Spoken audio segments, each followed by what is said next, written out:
Have you ever felt like your business is running you instead of you running your business?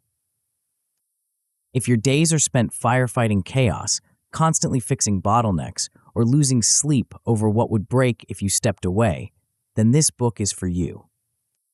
Inside the Turnkey Business: How to Build Systems So Fast It Feels Illegal. Discover the hidden chaos tax, draining your profits and freedom.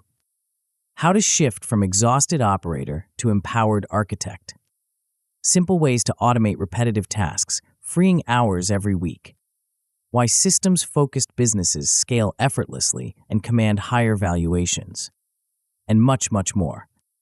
If you're ready to build a business that runs itself, giving you the freedom, profit, and peace of mind you've always wanted, then you can't afford not to read this book. Get your time back and scale without stress. Chapter 1: Chaos Tax.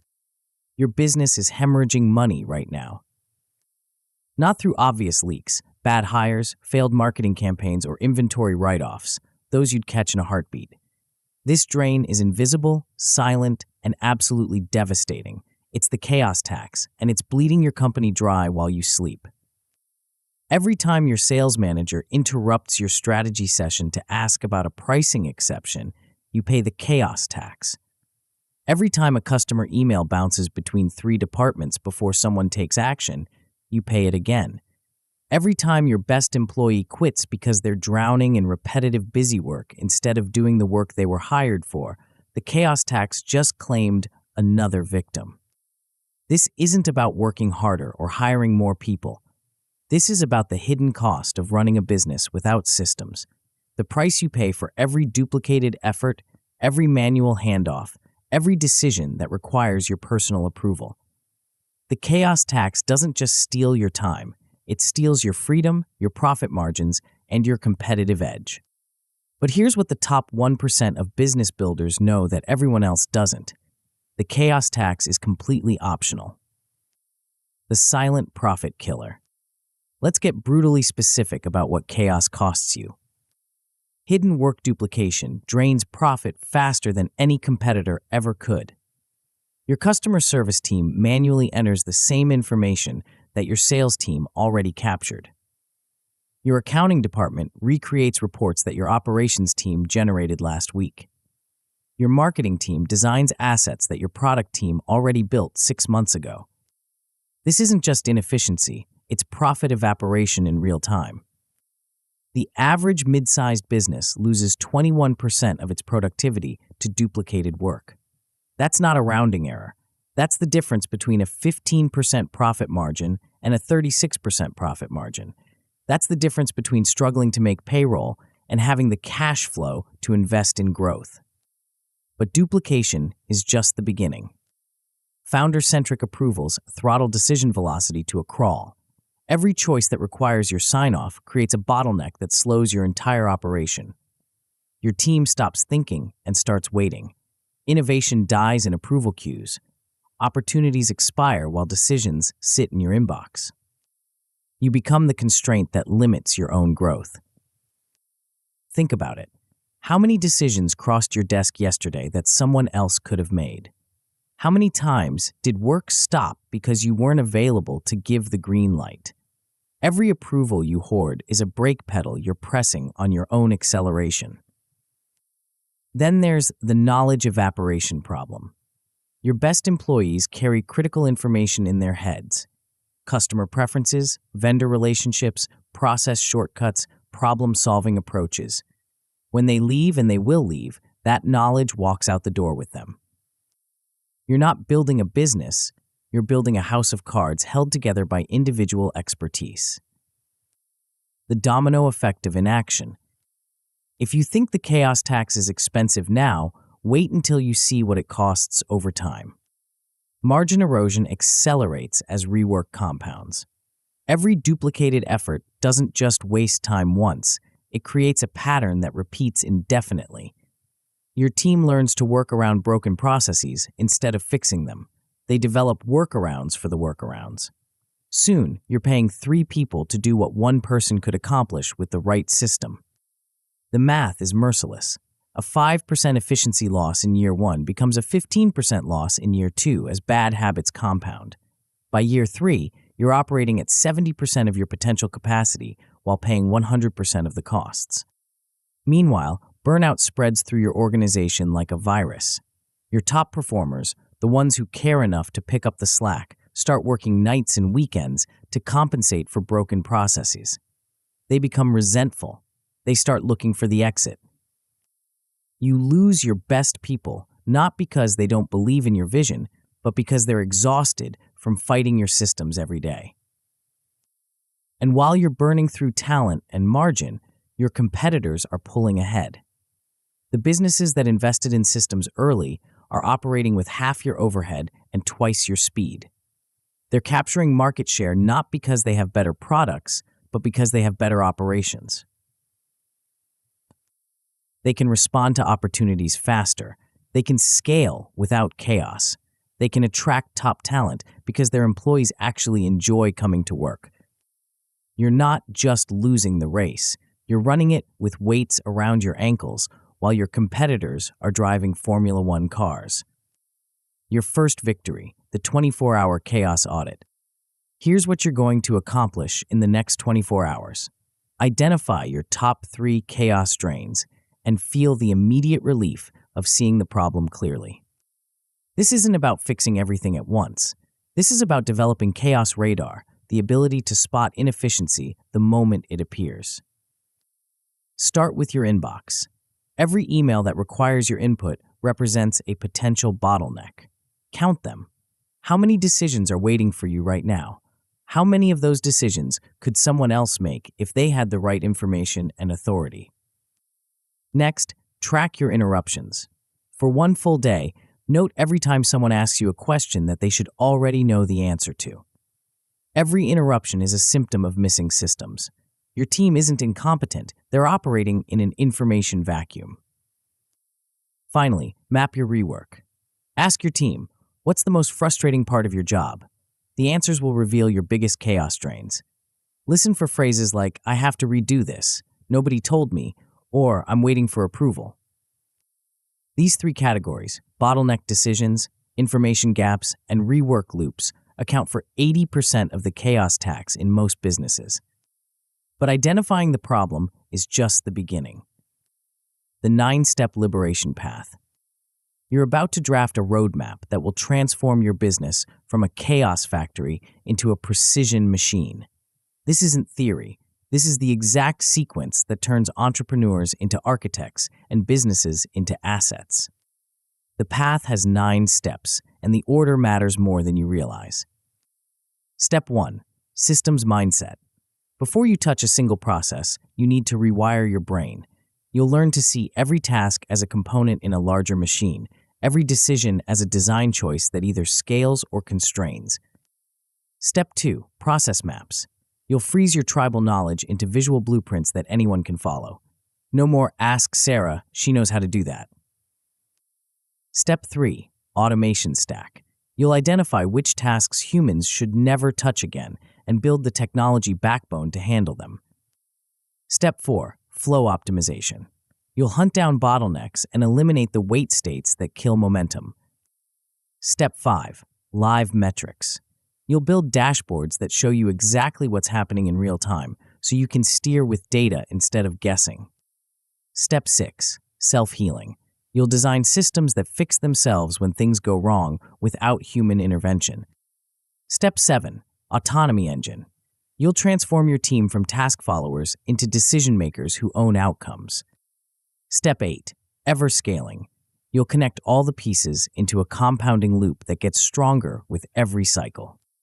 Step 9. Freedom forecast. You'll map out exactly how your liberated time will compound into exponential growth. Each step builds on the previous one. Skip ahead and you'll automate chaos instead of eliminating it. Follow the sequence and you'll build something that feels almost illegal in its efficiency. Why sequence matters, the foundation principle. Most entrepreneurs get this backwards. They jump straight to automation without understanding what they're automating. They buy software before they map processes. They hire people before they define systems. It's like trying to build a skyscraper without blueprints. Mindset comes first, because cognitive bias determines design quality. If you still believe that heroic effort beats systematic thinking, you'll build systems that require heroes to operate. You'll create elegant processes that fall apart the moment you're not there to hold them together. The systems mindset chapter will rewire your brain to think like an architect instead of a firefighter. You'll learn to ask different questions. How can this run without me? Instead of how can I do this faster? Mapping comes second because documentation is the raw material of automation. You can't code what you can't describe. You can't improve what you can't measure. You can't delegate what you can't document. The Process Maps chapter will teach you to freeze knowledge into visual blueprints that survive employee turnover and scale across teams. Automation comes third because technology applied to validated processes multiplies efficiency. But technology applied to broken processes just creates faster chaos. The Automation Stack chapter will show you how to choose the right tools and build event-driven workflows that trigger the moment data changes. Each subsequent step, optimization, metrics, self-healing autonomy, builds on this foundation. Skip the foundation and everything collapses. Follow the sequence, and each step amplifies the previous ones. The winner's worldview versus the loser's mythology. There are two types of business owners in this world: those who build machines and those who become machines. Winners measure, losers guess. Winners track cycle times, conversion rates, and error frequencies. They know exactly how long each process takes and where the bottlenecks hide. Losers operate on intuition and hope, making decisions based on the loudest voice in the room. Winners delegate outcomes, losers hoard tasks. Winners say, I need you to increase customer satisfaction by 15% this quarter. Figure out how. Losers say, here's exactly how to respond to every possible customer email. Winners upgrade systems, losers upgrade effort. When something breaks, winners ask, how do we prevent this from happening again? Losers ask, who can work overtime to fix this? The difference isn't talent or resources, it's mindset. Losers worship the hustle. They wear 80-hour weeks like badges of honor. They believe that success requires sacrifice, that growth demands grinding, that scaling means suffering.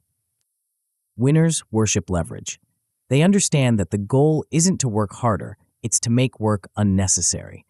They build systems that compound their efforts instead of consuming their lives. The loser's mythology says that only you can do it right, that delegation means losing control, that systems stifle creativity. This mythology keeps you trapped in the operator's chair while your business depends on your presence to function. The winner's worldview says that the best systems are invisible, that true control comes from building processes that work without you, that creativity flourishes when routine tasks disappear. Which worldview will you choose? Proof points: the system builders who won. Jeff Bezos didn't build Amazon by working harder than other booksellers. He built it by obsessing over systems that could scale without him.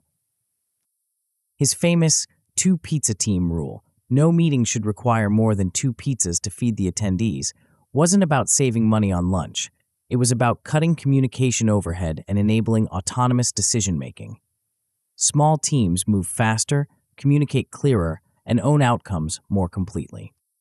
Bezos understood that every additional person in a meeting creates exponential communication complexity. A 3-person meeting has 3 communication paths. A 7-person meeting has 21. By capping team size, he capped chaos. The result? Amazon scaled from garage startup to global empire, while Bezos focused on strategy instead of operations. Elon Musk calls it the machine that builds the machine. At Tesla's Gigafactory, he didn't just design better batteries, he designed better systems for building batteries. The factory itself is the product, optimized for speed, quality, and continuous improvement. Musk understood that manufacturing efficiency determines market dominance. While competitors focused on better cars, Tesla focused on better car-building systems. The result? Tesla can produce vehicles faster and cheaper than companies with decades more experience. Sarah Blakely built Spanx into a billion-dollar empire, not by personally cutting and sewing every garment, but by designing supply chain systems that could scale globally while maintaining quality. She automated inventory management, streamlined vendor relationships, and built quality control processes that caught defects before they reached customers. While competitors struggled with growth pains, Spanx expanded seamlessly across markets. These aren't isolated success stories. They're proof that systems thinking beats heroic effort every time. The compound effect, what this leads to. Imagine cutting your work week from 70 hours to 35 while doubling your output. Imagine taking a month-long vacation while your business not only survives, but thrives in your absence. Imagine attracting top talent because your company is known for empowering employees instead of burning them out. This isn't fantasy. It's the inevitable result of systematic thinking applied consistently over time. Your operating margin will climb 10 to 20% as waste disappears and efficiency compounds. Your valuation multiple will expand as investors recognize the asset value of documented, scalable processes. Your stress will plummet as firefighting transforms into strategic thinking. But the real transformation isn't in your business metrics, it's in your life. You'll reclaim evenings with your family because your systems handle the routine decisions. You'll sleep better because your business can run without your constant supervision.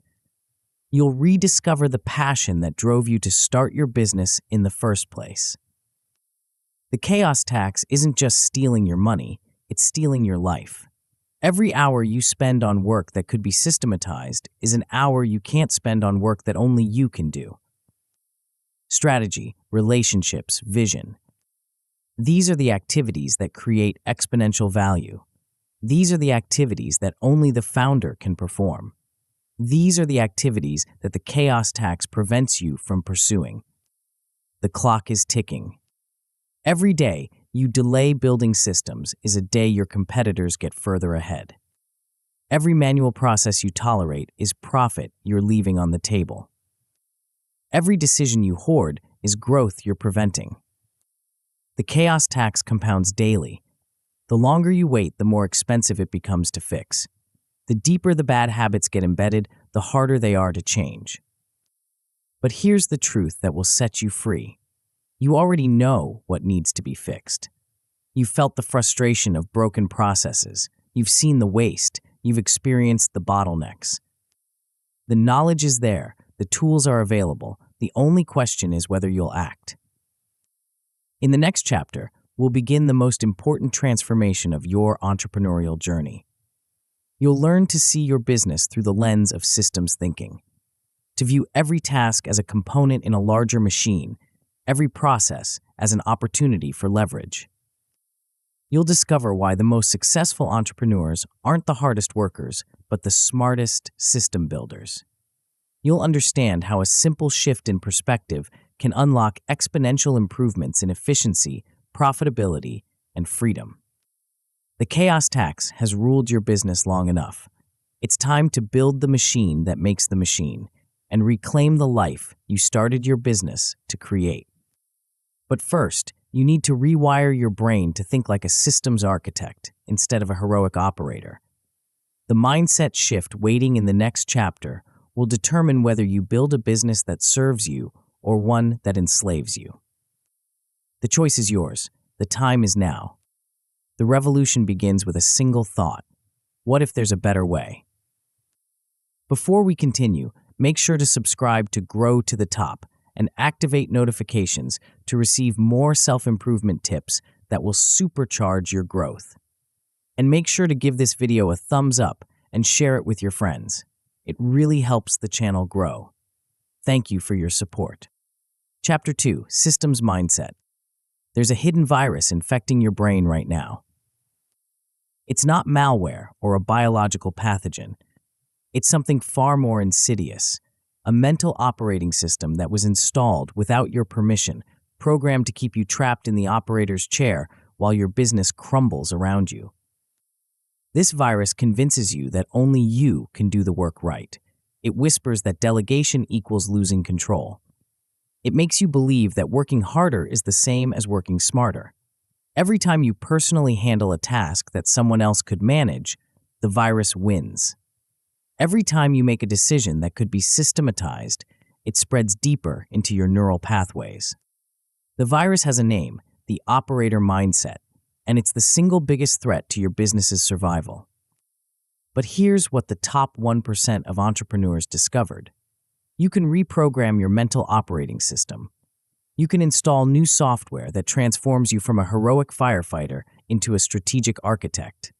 You can develop systems thinking, a way of seeing your business that unlocks exponential leverage while everyone else stays trapped in linear thinking. The transformation starts with a simple question that will haunt you until you answer it honestly. What would break if you stepped away for a month? The ceiling that limits everything. Your mindset isn't just one factor among many, it's the invisible ceiling that determines everything else. Think about it this way.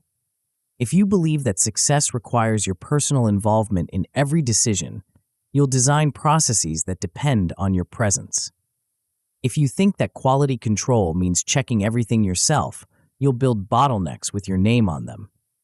If you assume that only you understand the vision well enough to execute it, you'll create a business that can't function without you. Your beliefs about how work should be done become the blueprint for how work actually gets done. And if those beliefs are rooted in heroic thinking instead of systematic thinking, you're building a prison with yourself as the only guard. The operator mindset creates a vicious cycle.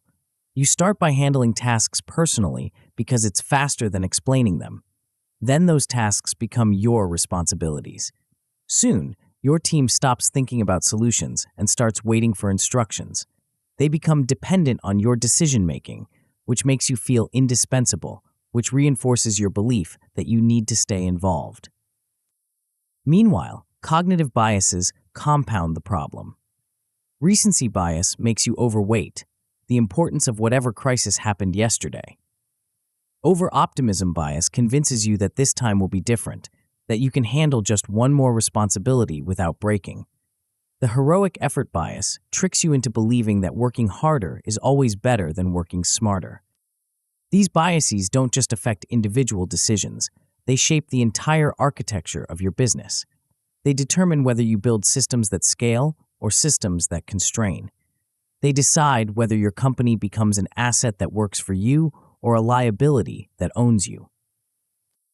But there's a different way to think, a way that transforms every challenge into an opportunity for leverage, a way that turns problems into systems and systems into competitive advantages. The architecture of interconnection. Systems thinking isn't just a business philosophy, it's a fundamentally different way of seeing reality. Most people see their business as a collection of separate departments doing separate things. Sales talks to customers, marketing creates campaigns, operations fulfills orders, accounting tracks money. Each function operates in its own silo, optimizing for its own metrics, solving its own problems. Systems thinkers see something completely different. They see interconnected subsystems where every action creates ripple effects throughout the entire organization. They understand that optimizing one part without considering the whole often makes the entire system worse.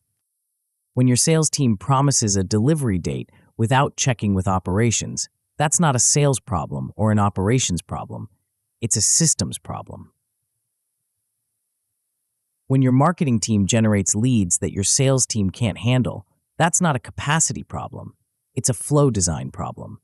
When your customer service team spends hours answering questions that could be prevented by better product documentation, that's not a training problem. It's an information architecture problem. The systems mindset reveals these connections. It shows you how decisions in one area cascade through every other area. It helps you design solutions that strengthen the whole instead of just fixing the part. But seeing the connections is only the beginning. The real power comes from designing those connections intentionally. Every process in your business is either pulling you toward freedom or pushing you toward slavery. Every decision point is either distributing authority or concentrating it. Every workflow is either building capability in your team or creating dependency on you. The systems mindset gives you the tools to design for freedom, to architect workflows that strengthen themselves over time, to build processes that get smarter with every iteration instead of more complex. This is what separates the entrepreneurs who scale from the entrepreneurs who stagnate. It's not about working harder or hiring more people. It's about thinking differently about the fundamental nature of work itself. The leverage revolution. Here's the truth that will transform everything. Leverage beats effort every single time. Most entrepreneurs are trapped in linear thinking. They believe that doubling output requires doubling input, that serving twice as many customers means working twice as many hours, that growing revenue by 50% means expanding effort by 50%. This is the operator's trap. It's thinking like an employee instead of an owner. It's optimizing for activity instead of results. Systems thinkers understand exponential leverage.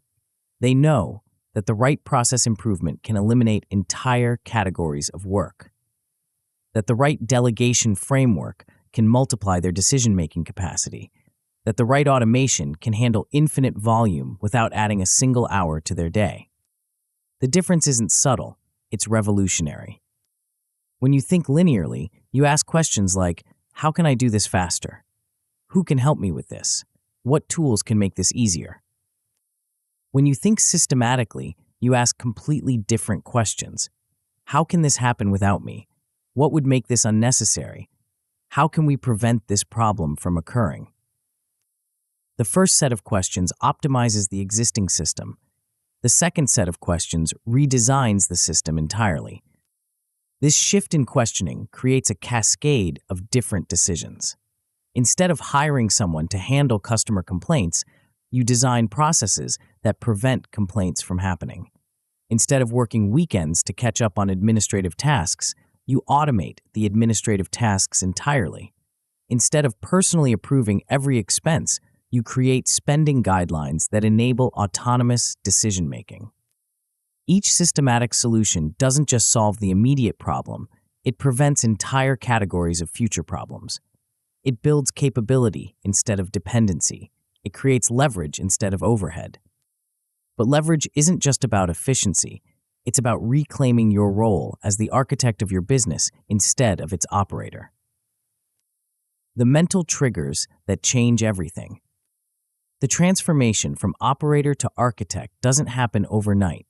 It requires installing new mental triggers that automatically redirect your thinking towards systematic solutions. The first trigger is the step-away test.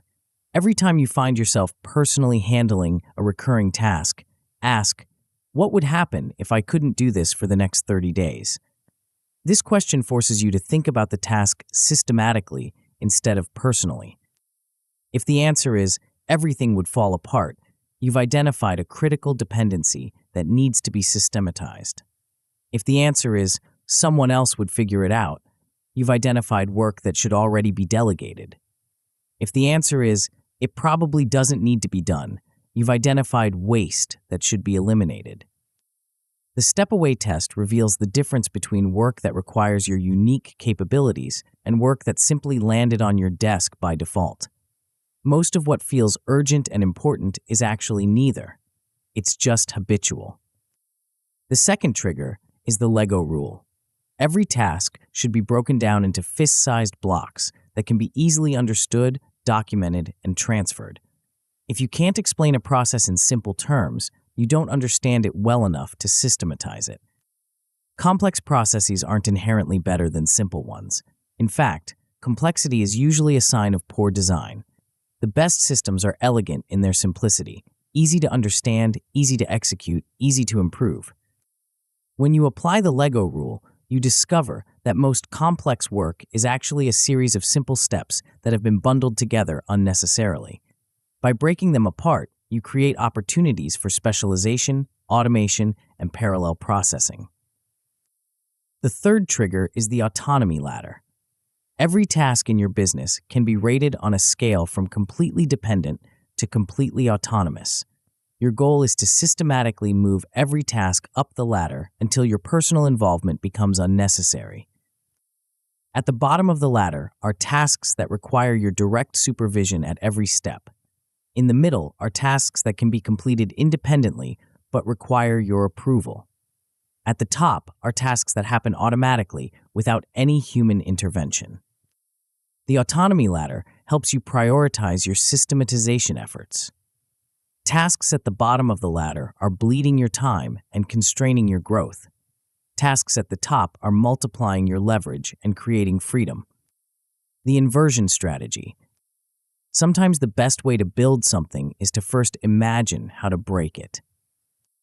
Inversion thinking, asking, how could this fail, instead of how can this succeed, reveals vulnerabilities that forward thinking misses. When you're designing systems, inversion helps you build anti-fragility instead of just efficiency. Start with this question. If I wanted to destroy my business in the next 6 months, what would I do? The answers reveal your critical dependencies, single points of failure, and systemic vulnerabilities. Maybe you'd realize that losing your top salesperson would cripple revenue because all the customer relationships live in their head. Maybe you'd discover that your entire operation depends on a single software system with no backup plan. Maybe you'd find that your cash flow is entirely dependent on one major customer who could leave at any time. These vulnerabilities aren't just risks, they're opportunities for systematic improvement. Each dependency you identify becomes a target for systematization. Each single point of failure becomes a candidate for redundancy. Each vulnerability becomes a chance to build anti-fragile systems that get stronger under stress. Inversion thinking also reveals the hidden assumptions that limit your growth. You might assume that quality control requires personal oversight, that customer relationships require personal attention, that strategic decisions require your unique insight. But when you invert these assumptions, when you ask, how could we maintain quality without my oversight? Or how could we strengthen customer relationships without my personal involvement? You discover systematic alternatives that often work better than personal intervention. The goal isn't to remove yourself from everything. It's to remove yourself from everything that doesn't require your unique capabilities. Inversion thinking helps you identify what those unique capabilities actually are. The simulation advantage. The highest level of systems thinking involves running mental simulations before making decisions. Instead of implementing changes and hoping they work, systems thinkers model the ripple effects in advance. They ask, if we change this process, what happens to every other process that touches it? If we automate this workflow, what new bottlenecks might emerge? If we delegate this decision, what support systems need to be in place? This simulation thinking prevents the common mistake of optimizing one part of the system while accidentally breaking another part. It helps you design changes that strengthen the whole instead of just improving the piece. Simulation thinking also reveals unintended consequences before they become expensive problems. Maybe automating your customer onboarding process would improve efficiency, but reduce the personal touch that differentiates your service. Maybe delegating pricing decisions would speed up sales, but reduce profit margins if the guidelines aren't precise enough. By running these simulations mentally, you can design solutions that capture the benefits while avoiding the downsides. You can build safeguards into the system before problems emerge, instead of fixing them after damage is done. The simulation advantage compounds over time. Each mental model you build makes future simulations more accurate. Each system you design successfully gives you better intuition for designing the next one. Each problem you prevent through simulation thinking saves exponentially more time than fixing it after the fact. But simulation thinking requires a different relationship with time. Instead of optimizing for immediate action, you optimize for long-term leverage. Instead of moving fast and breaking things, you move thoughtfully and build things that last. The resistance you'll face. Not everyone will celebrate your transformation from operator to architect. Your team might resist initially because systems thinking threatens their job security. If processes become documented and transferable, they worry about becoming replaceable. If decisions become systematized, they fear losing their expertise advantage. This resistance is natural but misguided. Systems thinking doesn't eliminate the need for human intelligence, it amplifies it. Instead of spending cognitive energy on routine decisions, your team can focus on creative problem solving, relationship building, and strategic thinking. The key is to position systematization as capability building rather than job replacement. When you document a process, you're not reducing someone's value. You're creating a foundation for them to build higher value skills on top of. When you automate routine tasks, you're not eliminating work. You're eliminating the boring work so more interesting work can emerge. You might also face resistance from customers who are used to dealing with you personally. They might interpret systematization as depersonalization, efficiency as indifference, scalability as reduced quality. This resistance reveals an opportunity to reframe the value proposition. Systematization doesn't reduce personal attention, it ensures consistent attention. Efficiency doesn't mean caring less, it means being able to care more effectively. Scalability doesn't compromise quality, it makes quality reproducible. The most dangerous resistance, though, comes from yourself. The operator mindset doesn't surrender easily. It will convince you that this particular task is too important to delegate, that this specific decision requires your personal touch, that this unique situation demands your direct involvement. Every time you give in to this resistance, you strengthen the old patterns and weaken the new ones. Every time you choose personal intervention over systematic solution, you vote for dependency over freedom. The compound effect of mental transformation. The systems mindset doesn't just change how you work, it changes how you think about everything. You start seeing patterns where others see chaos. You identify leverage points where others see problems. You design solutions where others apply band-aids. This shift in perception creates a cascade of better decisions that compound over time. In the beginning, you might gain 5 hours per week by systematizing your most time-consuming tasks. That's a 12% increase in available time if you were working 40-hour weeks. But the real transformation happens when your managers start making decisions without your input, when your processes start improving themselves, when your systems start preventing problems before they occur. At the excellent level, you're not just working more efficiently, you're working on completely different problems. Instead of handling operational crises, you're designing strategic initiatives. Instead of managing people, you're architecting culture. Instead of solving today's problems, you're preventing tomorrow's problems. At the best level, your business starts running simulations of decisions before implementing them. Your team starts thinking systematically without your prompting. Your processes start evolving automatically based on performance data. Your systems start building systems. This is when the magic happens. This is when your business transforms from a job that owns you into an asset that serves you. This is when you realize that the systems mindset wasn't just about efficiency, it was about freedom. But transformation requires more than understanding. It requires action. It requires commitment. It requires the courage to think differently, even when everyone around you is thinking the same old way. The systems mindset is just the beginning. Once your brain is rewired to think architecturally instead of operationally, you need to capture that thinking in a form that others can follow. You need to freeze your tribal knowledge into blueprints that survive your absence and scale beyond your personal capacity. The next chapter will show you how to transform the invisible knowledge in your head into visible maps that anyone can navigate. But these aren't just any maps. They're the foundation upon which everything else will be built. Chapter 3, Process Maps. Your most valuable employee just walked into your office and handed you their resignation letter. Not because they found a better opportunity, not because they're unhappy with the culture, not because of money or benefits or work-life balance. They're leaving because their spouse got transferred across the country and they have no choice but to follow. In 2 weeks, they'll be gone, and with them will disappear years of accumulated knowledge about how your business actually runs. The shortcuts they discovered, the workarounds they developed, the relationships they built with vendors and customers, the institutional memory that makes everything flow smoothly.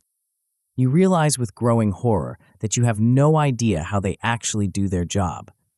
Sure, you know their title and responsibilities in theory, but the real work, the tribal knowledge that lives only in their head, is about to walk out the door forever. This scenario plays out in businesses every single day. Critical knowledge evaporates when key people leave. Processes that worked perfectly suddenly break down. Teams scramble to reverse engineer workflows that were never properly documented. Months of productivity vanish while everyone figures out how things used to work. But what if there was a way to capture that tribal knowledge before it disappeared? What if you could freeze the invisible workflows that make your business run into visible blueprints that anyone could follow? What if the departure of any single person, no matter how critical, couldn't cripple your operations? The answer lies in something deceptively simple yet profoundly powerful: process maps. The invisible architecture of work. Every business runs on invisible architecture. Beneath the surface of your daily operations lies a complex network of workflows, handoffs, decision points, and dependencies that determine whether work flows smoothly or gets stuck in bottlenecks. These invisible processes are the real engine of your business, more important than your org chart, more critical than your job descriptions, more valuable than your strategic plans. But here's the problem: if it's not drawn, it's guesswork. Most businesses operate on what we call sticky note lore, informal knowledge that gets passed around verbally, remembered imperfectly, and modified randomly by each person who touches it. Someone knows how to handle the tricky customers. Someone else knows which vendor to call when the usual supplier is out of stock. Another person knows the secret sequence of steps that makes the software work properly. This knowledge exists in fragments, scattered across different people's heads, never assembled into a complete picture. It's like trying to navigate a city using directions that each person remembers differently. You might eventually reach your destination, but you'll waste enormous amounts of time, energy, and resources along the way. Process mapping is the practice of making this invisible architecture visible. It's the discipline of capturing how work actually flows through your organization and documenting it in a way that anyone can understand and follow. It transforms tribal knowledge into institutional knowledge, personal expertise into organizational capability. But process mapping isn't just about documentation, it's about discovery.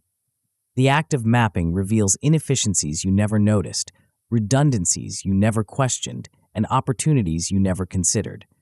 It shows you where work gets stuck, where handoffs break down, where decisions create bottlenecks. Most importantly, it reveals the difference between how you think work happens and how work actually happens. And that difference is where your biggest opportunities for improvement are hiding. Attack the foundation of everything that follows. You might be wondering why we're focusing on mapping before automation, optimization, or any of the more exciting technological solutions. The answer is simple. You can't improve what you can't see, and you can't automate what you can't describe. Process maps become the blueprints for everything else you'll build. They're the raw material that feeds into automation tools. They're the foundation that supports optimization efforts. They're the documentation that enables delegation and training. Think of it this way. If automation is the engine that powers your business, then process maps are the engineering drawings that tell you how to build that engine.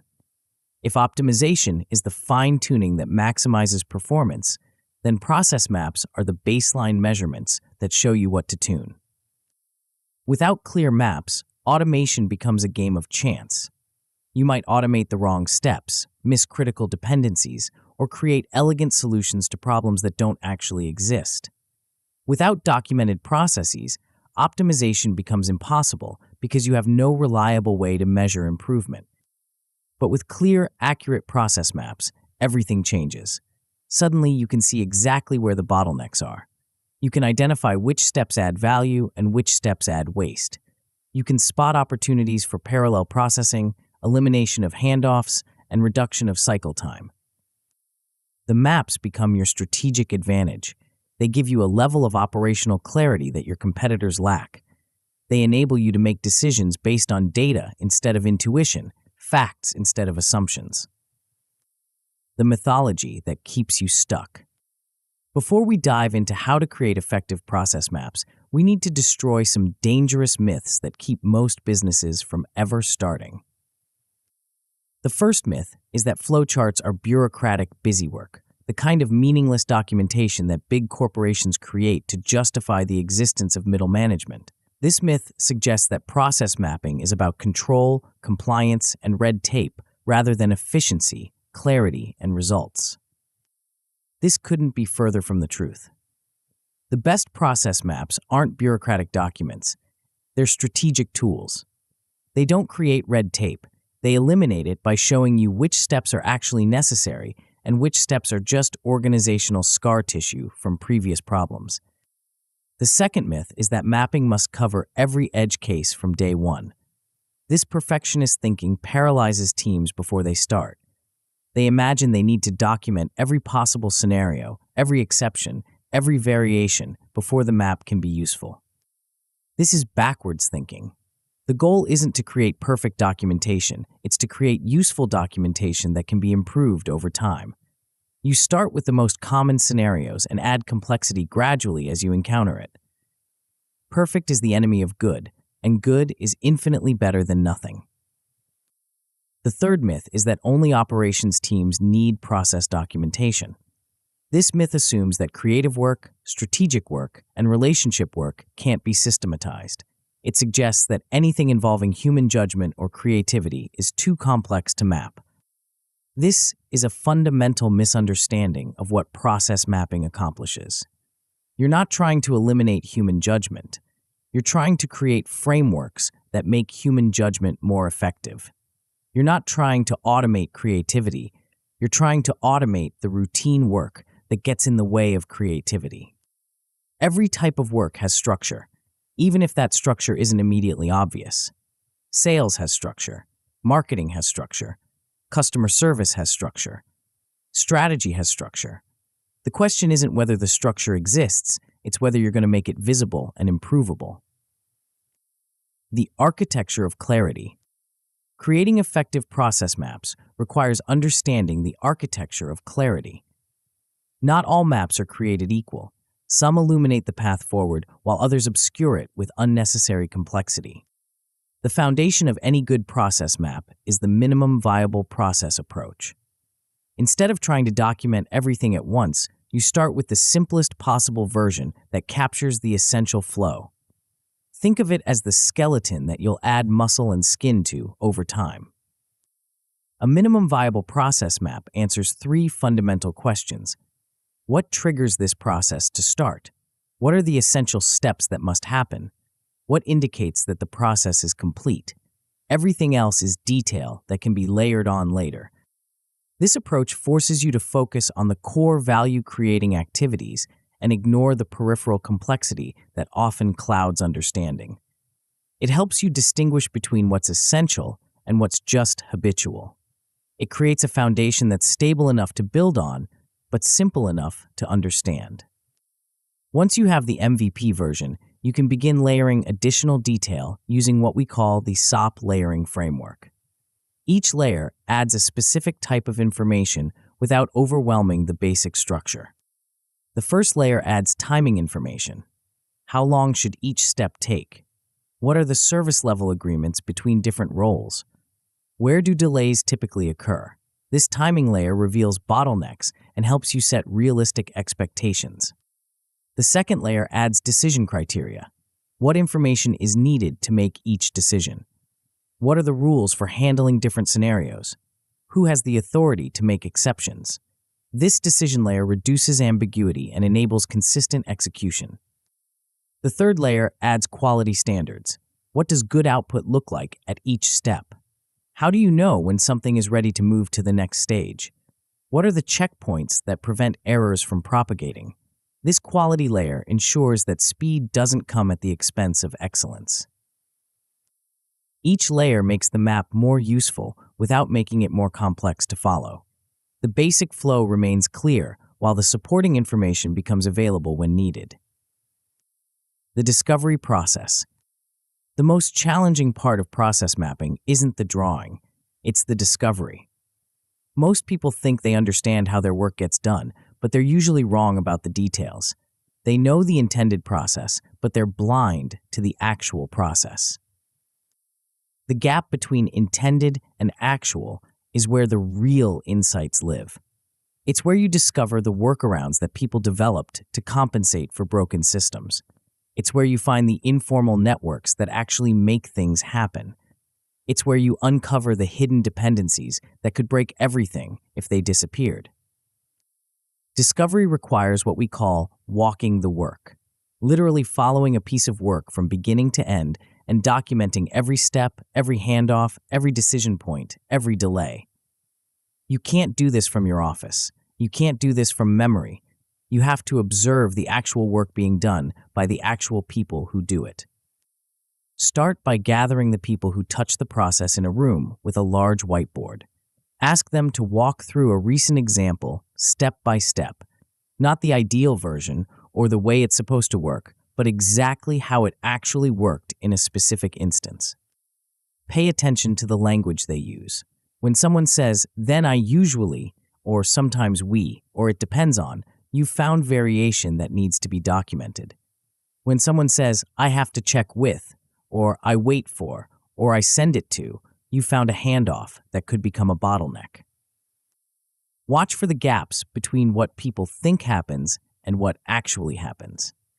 The marketing manager might think leads go directly to sales, but the actual process might involve 3 different systems and 2 manual transfers.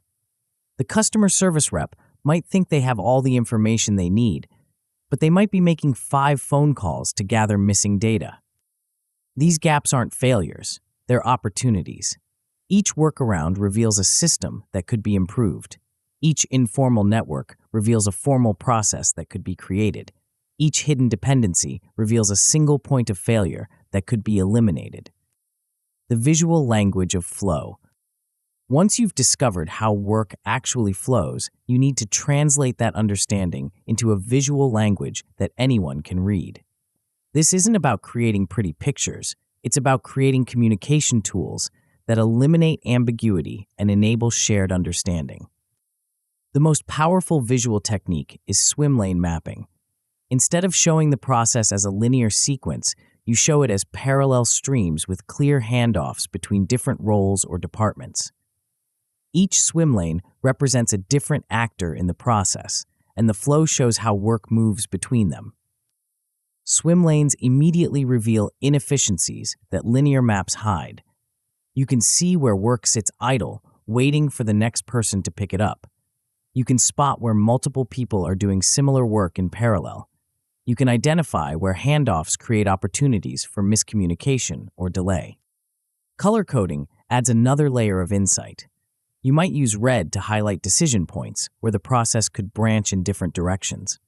Yellow might indicate steps that frequently cause delays. Green might show fully automated steps that require no human intervention. The goal isn't to create a work of art. It's to create a diagnostic tool. The map should make problems obvious and solutions apparent. It should help people understand not just what to do, but why they're doing it and how their work connects to everyone else's work. Keep the first draft simple. Limit yourself to 15 boxes maximum. If you need more than 15 boxes to describe a process, you're probably trying to map something too complex. Break it down into smaller sub-processes that can be mapped separately and then connected. This constraint forces clarity. It prevents you from getting lost in details that don't matter. It helps you focus on the essential flow rather than every possible variation. You can always add complexity later, but you can't subtract complexity once it's embedded in the map. The evolution engine. Process maps aren't static documents. they're living tools that evolve with your business. The most successful organizations treat their process maps like software code, with version control, regular updates, and systematic improvement cycles. This evolutionary approach prevents the common problem of outdated documentation. Too many businesses create beautiful process maps that become obsolete within months because they're never updated. The maps become historical artifacts rather than operational tools. Version control for operations works exactly like version control for software. Every change to a process gets documented with a timestamp, a description of what changed, and the rationale for the change. This creates an audit trail that helps you understand how processes evolved and why. Regular review cycles ensure that maps stay current with reality. Quarterly reviews are usually sufficient for most processes, but critical processes might need monthly or even weekly updates. The review isn't just about accuracy, it's about improvement. Each review cycle is an opportunity to identify new optimization opportunities. The review process should involve the people who actually execute the process, not just the people who manage it. The frontline workers are the ones who discover workarounds, encounter exceptions, and develop innovations. Their insights are essential for keeping the maps both accurate and useful. Track the performance of each mapped process over time. Cycle time, error rates, customer satisfaction, and resource utilization all provide feedback about whether the process is improving or degrading. This performance data guides your improvement efforts and helps you prioritize which processes need attention. The compound effect of clarity. The benefits of process mapping compound over time in ways that aren't immediately obvious. In the beginning, you might see modest improvements in efficiency and consistency. But as your mapping discipline matures, the benefits multiply exponentially. Clear maps enable better training. New employees can get up to speed faster because they have visual guides to follow. They make fewer mistakes because they understand not just what to do, but how their work fits into the larger flow. They become productive contributors sooner because they don't have to reverse engineer tribal knowledge. Maps enable better delegation. You can hand off entire processes to team members because the knowledge is documented rather than trapped in your head. You can delegate with confidence because the quality standards and decision criteria are explicit. You can scale your leadership capacity because you're not the bottleneck for every operational decision. Maps enable better problem solving. When something goes wrong, you can trace the issue back through the documented flow to find the root cause. You can see which steps failed and why. You can design solutions that prevent similar problems in the future rather than just fixing the immediate symptom. Most importantly, maps become the foundation for automation. Every automated workflow starts with a clear understanding of the manual workflow it's replacing. The better your maps, the better your automation. The more detailed your documentation, the more sophisticated your technological solutions can become. But automation is just one application of well-mapped processes. The real power comes from the clarity itself, the shared understanding of how work flows through your organization and how each person's contribution connects to the whole. The resistance you'll encounter. Not everyone will embrace the discipline of process mapping. You'll encounter resistance from multiple sources, and understanding these objections will help you address them effectively. Some team members will resist because they view documentation as bureaucratic overhead. They'll argue that they don't have time to draw flowcharts when they could be doing real work. This resistance comes from a fundamental misunderstanding of what process mapping accomplishes. The solution is to start small and demonstrate value quickly. Pick one process that everyone agrees is problematic and map it together. Show how the mapping exercise reveals improvement opportunities that weren't visible before. Let the results speak for themselves. Other team members will resist because they fear that documenting their knowledge will make them replaceable. This is a legitimate concern that needs to be addressed directly. The goal isn't to eliminate expertise, it's to amplify it. When routine knowledge is documented, experts can focus on higher value activities that truly require their unique capabilities. You might also encounter perfectionist resistance, people who want to create comprehensive documentation before they're willing to start. This resistance can paralyze progress indefinitely. The antidote is to embrace the minimum viable process approach and improve iteratively. The most dangerous resistance comes from leaders who view process mapping as micromanagement. They worry that documenting workflows will stifle creativity and innovation. This concern misses the point entirely. Process mapping doesn't eliminate creativity. It creates space for creativity by handling routine work systematically. The strategic advantage. Organizations that master process mapping gain a strategic advantage that compounds over time. They can scale operations without scaling chaos. They can maintain quality while increasing speed. They can delegate authority without losing control. But the deepest advantage isn't operational, it's strategic. When you can see how work actually flows through your organization, you can design that flow intentionally. You can architect processes that support your strategic objectives rather than just handling today's tactical needs. You can design workflows that build capability in your team rather than creating dependency on key individuals. You can create processes that get smarter over time rather than more complex. You can build systems that strengthen your competitive position rather than just maintaining operational stability. The clarity that comes from effective process mapping enables a level of strategic thinking that's impossible when you're operating on tribal knowledge and informal networks. You can see the connections between different parts of your business. You can identify leverage points where small changes create large improvements. You can design integrated solutions rather than just fixing isolated problems. This strategic clarity becomes even more valuable as your business grows. The processes that work for a 10-person team won't work for a 100-person team. The workflows that support a single location won't support multiple locations.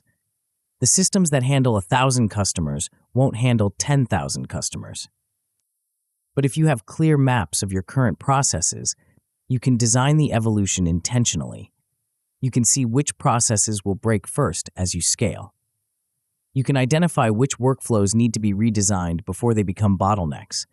You can plan your growth trajectory based on operational reality rather than wishful thinking. The businesses that master this discipline don't just grow, they scale. They don't just handle more volume, they handle it more efficiently.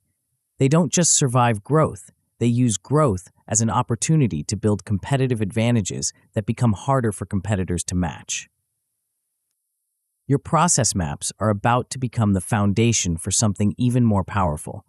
Once you can see how work flows through your organization, you can begin to redesign that flow to eliminate human intervention entirely. The next chapter will show you how to transform your documented processes into automated workflows that run without your constant supervision. But the automation we're about to explore isn't just about replacing human work with machine work. It's about creating something far more sophisticated and valuable. Chapter 4, Automation Stack. It's 3:47 a.m. and your business is working. Not because you're burning the midnight oil in your office. Not because your team is pulling an all-nighter to meet a deadline. Not because anyone is awake, stressed, or sacrificing their personal life for the company. Your business is working because you built something that doesn't need sleep. While you're dreaming, orders are being processed. Customer inquiries are being routed to the right departments. Invoices are being generated and sent. Inventory levels are being monitored, and replenishment orders are being placed automatically. Reports are being compiled and delivered to your inbox, ready for your review when you wake up. This isn't science fiction. This isn't the exclusive domain of tech giants with unlimited budgets. This is the reality that awaits any business owner who understands the true power of what we call the automation stack. But here's what most people get wrong about automation. They think it's about replacing humans with robots. They imagine a dystopian future where machines do everything and people become obsolete. They worry about job losses, reduced quality, and the loss of the human touch that makes their business special. This thinking misses the point entirely. The automation stack isn't about replacing humans, it's about amplifying them. It's about freeing your team from the mind-numbing, repetitive tasks that drain their energy and creativity so they can focus on the work that only humans can do. The work that requires judgment, empathy, innovation, and strategic thinking.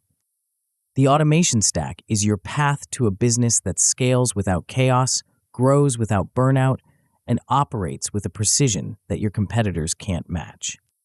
The hidden cost of human inconsistency. Every time a human performs a repetitive task, they introduce variability into your system. Not because they're incompetent or careless, but because they're human. Humans get tired, they get distracted, they have good days and bad days. They interpret instructions slightly differently each time. They develop shortcuts that sometimes work and sometimes don't. This variability compounds over time, creating what systems theorists call drift. Your processes slowly deviate from their intended design as each person adds their own interpretation, their own modifications, their own improvements. What starts as a clear, consistent workflow gradually becomes a collection of personal variations that nobody fully understands. The cost of this drift is enormous, even though it's largely invisible. Customer experiences become inconsistent because different team members handle similar situations differently. Quality varies because standards get interpreted subjectively. Cycle times fluctuate because some people work faster than others or take different approaches to the same task. But the deeper cost isn't just inconsistency, it's the cognitive load that repetitive work places on your team. Every time someone has to remember a sequence of steps, look up information in multiple systems, or manually transfer data from one place to another, they're using mental energy that could be applied to higher value activities. This cognitive load creates a hidden tax on your organization's intellectual capacity. Your smartest people spend their days on routine tasks instead of solving complex problems. Your most creative team members burn their energy on administrative work instead of innovation. Your best relationship builders waste time on data entry instead of customer engagement. Code doesn't have these limitations. Code executes the same way every time. It doesn't get tired, distracted, or creative with interpretations. It doesn't have good days and bad days. It follows instructions precisely, consistently, and relentlessly.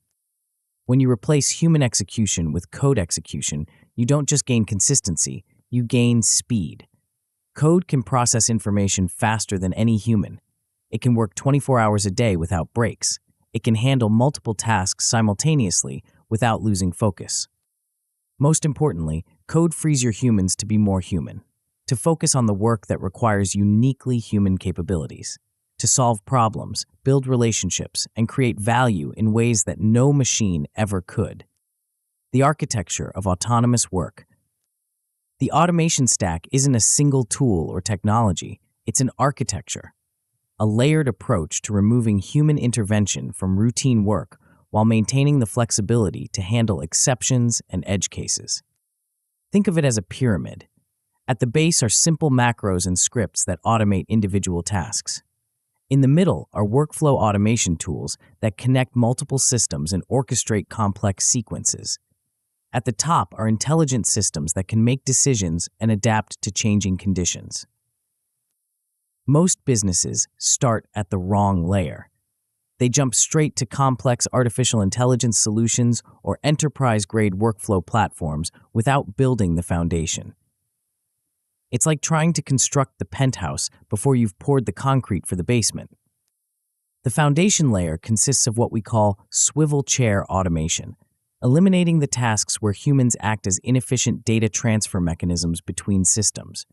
These are the copy and paste operations, the manual data entry tasks, the routine file transfers that consume hours of human time every day. This foundation work might seem unglamorous, but it's where you'll see the fastest return on investment. These tasks are well-defined, highly repetitive, and easy to automate. They don't require complex decision-making or exception handling. They're pure execution work that machines can do better, faster, and more reliably than humans. The middle layer introduces workflow orchestration, connecting multiple systems and automating entire processes rather than just individual tasks. This is where you start to see the real power of automation, as workflows that previously required multiple people and several hours can be completed in minutes without any human intervention. The top layer adds intelligence and adaptability. These systems can handle variations in input, make decisions based on predefined rules, and even learn from patterns in the data. They can route customer inquiries to the right department based on content analysis, adjust pricing based on market conditions, or escalate issues based on severity and context. Each layer builds on the previous one. You can't effectively orchestrate workflows until you've automated the individual tasks. You can't add intelligence until you have reliable orchestration. But when all three layers work together, you create something that feels almost magical. A business that operates with superhuman efficiency while requiring minimal human oversight. The velocity advantage. Speed of execution has become the ultimate competitive advantage in the modern economy. The businesses that can respond to opportunities fastest, adapt to changes quickest, and deliver results soonest are the ones that capture disproportionate market share. Speed isn't just about efficiency, it's about market positioning, customer satisfaction, and competitive differentiation. But speed without accuracy is worthless. The automation stack gives you both. Automated processes run faster than manual processes while maintaining perfect consistency. They don't slow down when volume increases. They don't make mistakes when they're under pressure. They don't need time to ramp up or wind down. This speed advantage compounds over time. When your order processing is automated, you can fulfill customer requests faster than competitors who rely on manual workflows. When your customer service routing is automated, inquiries get resolved quicker because they reach the right person immediately. When your reporting is automated, you can make decisions based on real-time data while competitors are still compiling last week's numbers. The velocity advantage isn't just about individual processes, it's about the entire rhythm of your business. Automated businesses operate at a different tempo than manual businesses. They can iterate faster, experiment more frequently, and adapt to market changes more quickly. This creates a feedback loop that accelerates growth. Faster execution leads to better customer experiences, which leads to more customers, which creates more data, which enables better automation, which leads to even faster execution. Your automation stack becomes a flywheel that generates momentum rather than just efficiency. But velocity without direction is chaos. The key is building automation that not only executes faster, but also executes smarter, making decisions based on data, adapting to changing conditions, and improving performance over time. The event-driven revolution.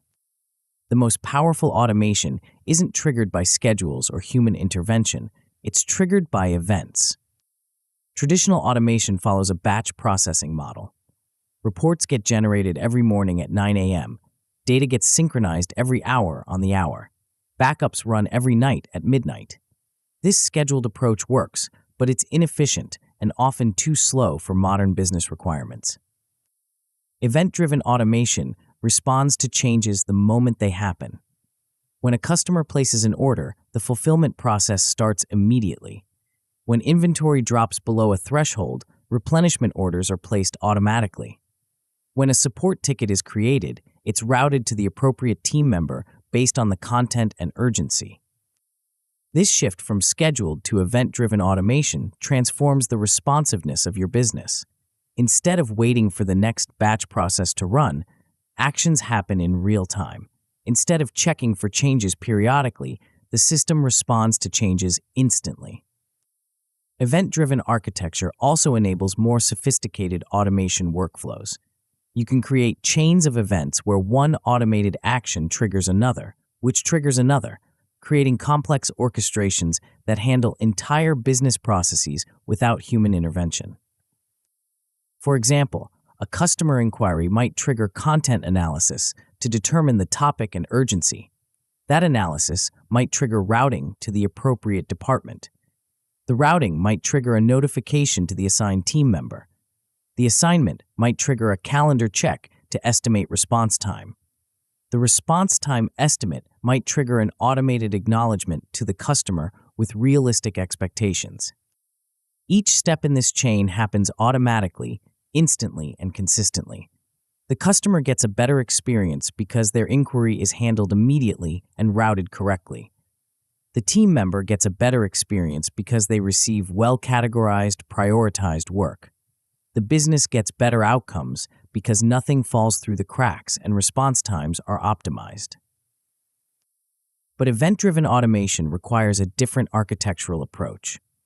Instead of building monolithic systems that do everything, you build microservices that do one thing extremely well and communicate through events.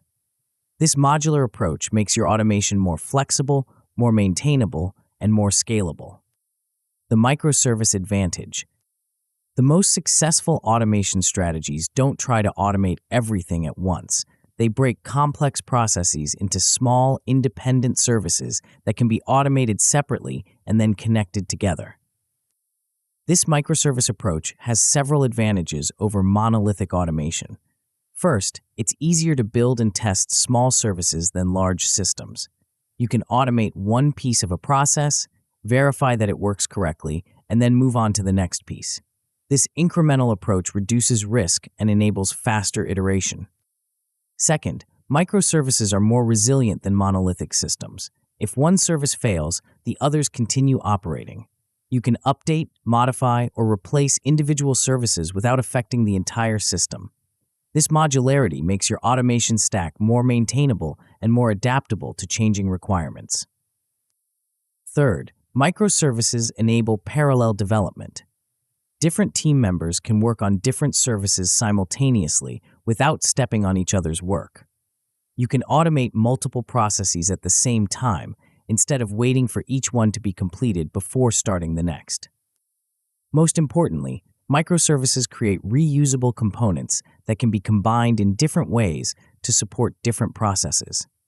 A service that validates customer information can be used in the sales process, the support process, and the billing process. A service that sends notifications can be used for order confirmations, shipping updates, and payment reminders. This reusability accelerates your automation efforts over time. Each new service you build becomes a building block that can be used in future automation projects. Your automation stack becomes more powerful and more capable with each addition. The microservice approach also aligns with how modern software is built.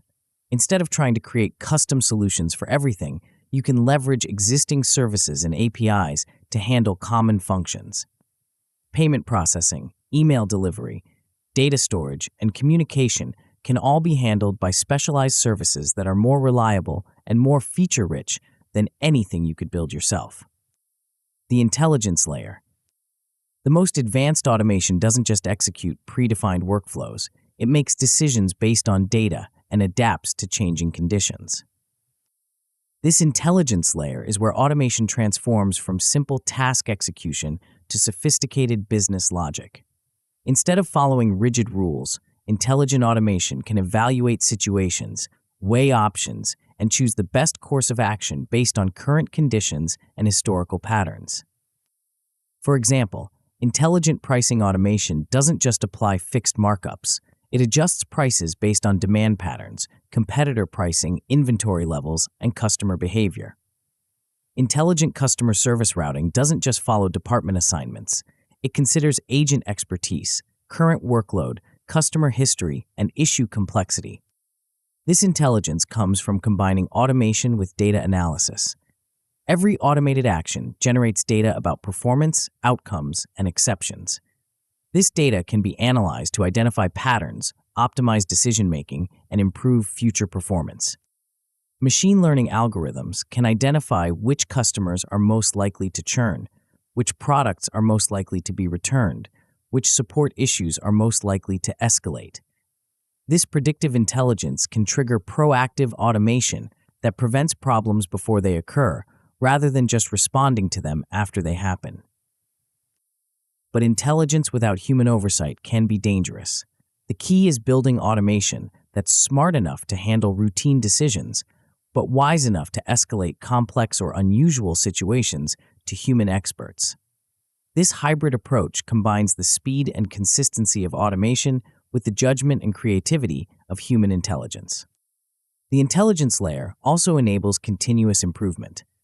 Automated systems can monitor their own performance, identify areas for optimization, and even suggest improvements to human operators.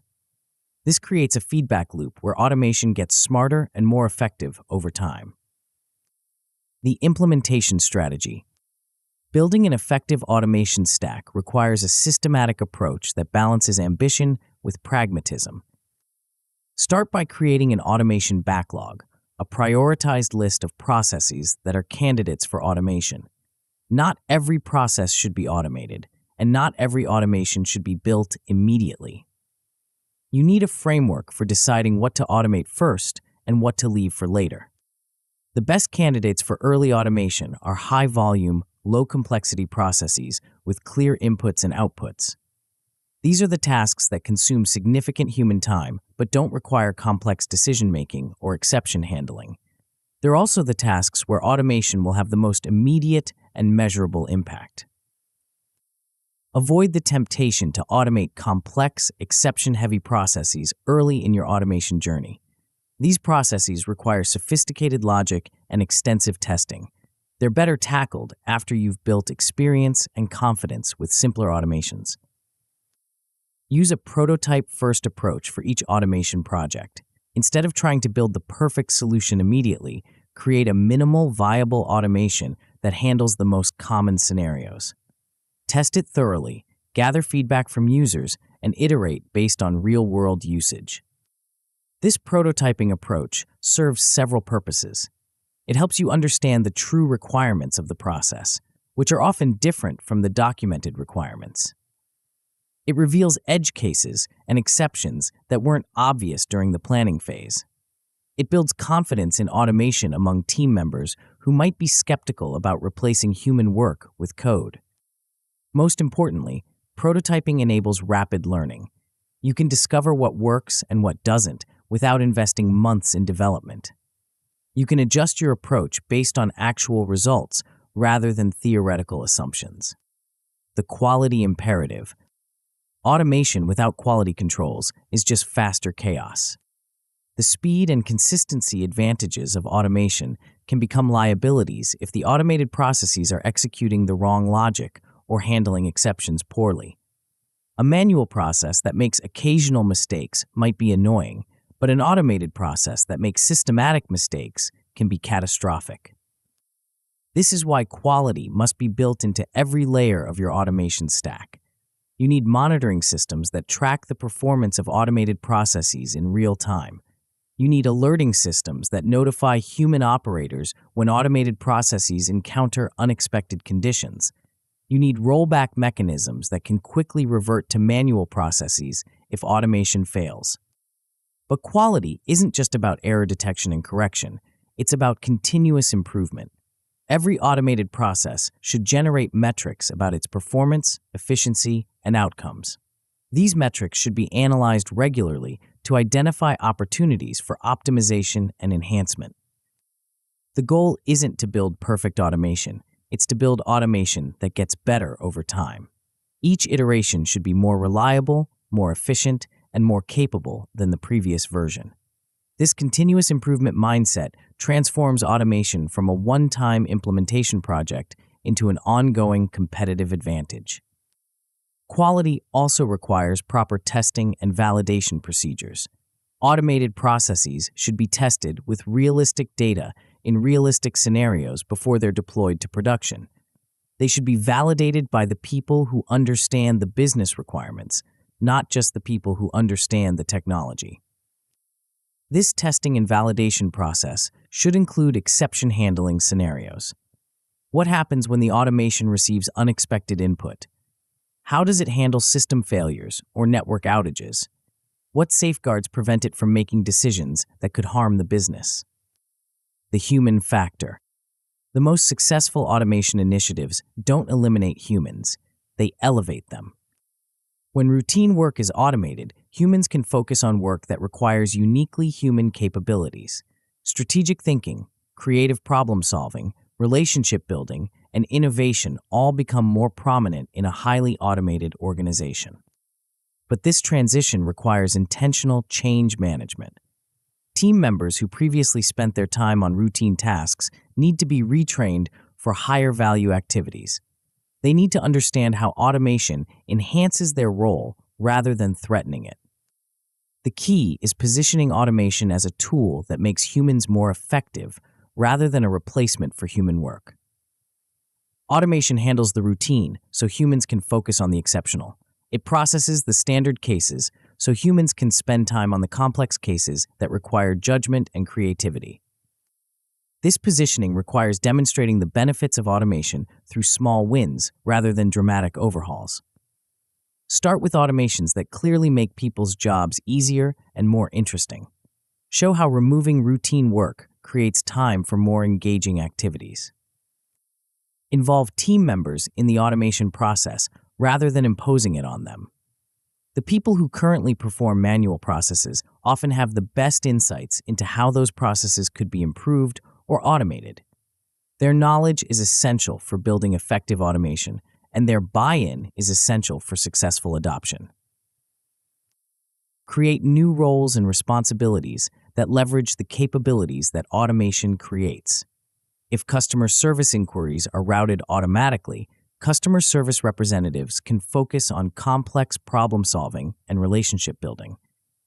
If reports are generated automatically, analysts can focus on interpreting data and making recommendations. The scaling effect. Automation doesn't just make individual processes more efficient, it changes the fundamental scalability characteristics of your business. Manual processes scale linearly at best. To handle twice as much work, you need roughly twice as many people. To serve twice as many customers, you need roughly twice as much staff. This linear scaling creates predictable but limited growth trajectories. Automated processes scale exponentially. Once an automation is built and deployed, it can handle 10x or 100x the volume without proportional increases in cost or complexity. The marginal cost of processing additional transactions approaches zero. This scaling advantage becomes more pronounced as your business grows. A small business might not see dramatic benefits from automation because the volume savings are modest. But as volume increases, the benefits compound exponentially. The scaling effect also applies to complexity management. Manual processes become more difficult to coordinate as they grow.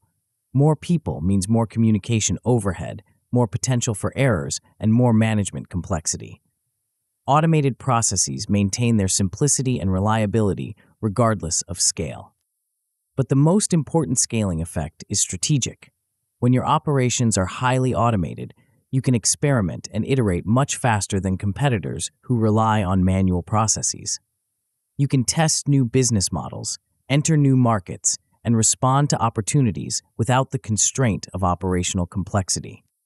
This strategic agility becomes a sustainable competitive advantage. While competitors are struggling to scale their manual operations, you're using automation to explore new possibilities and capture new opportunities. The future-proof foundation.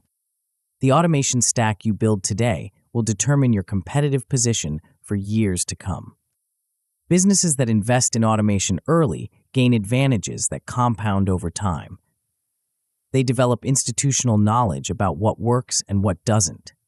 They build technical capabilities that enable increasingly sophisticated solutions. They create cultural acceptance of automation that accelerates future initiatives. But automation technology is evolving rapidly. The tools and techniques that are cutting edge today will be commoditized tomorrow. The key is building an automation foundation that can evolve with changing technology rather than becoming obsolete. This requires focusing on principles rather than specific tools. Event-driven architecture, microservice design, and data-driven decision-making are principles that will remain relevant regardless of which specific technologies you use to implement them.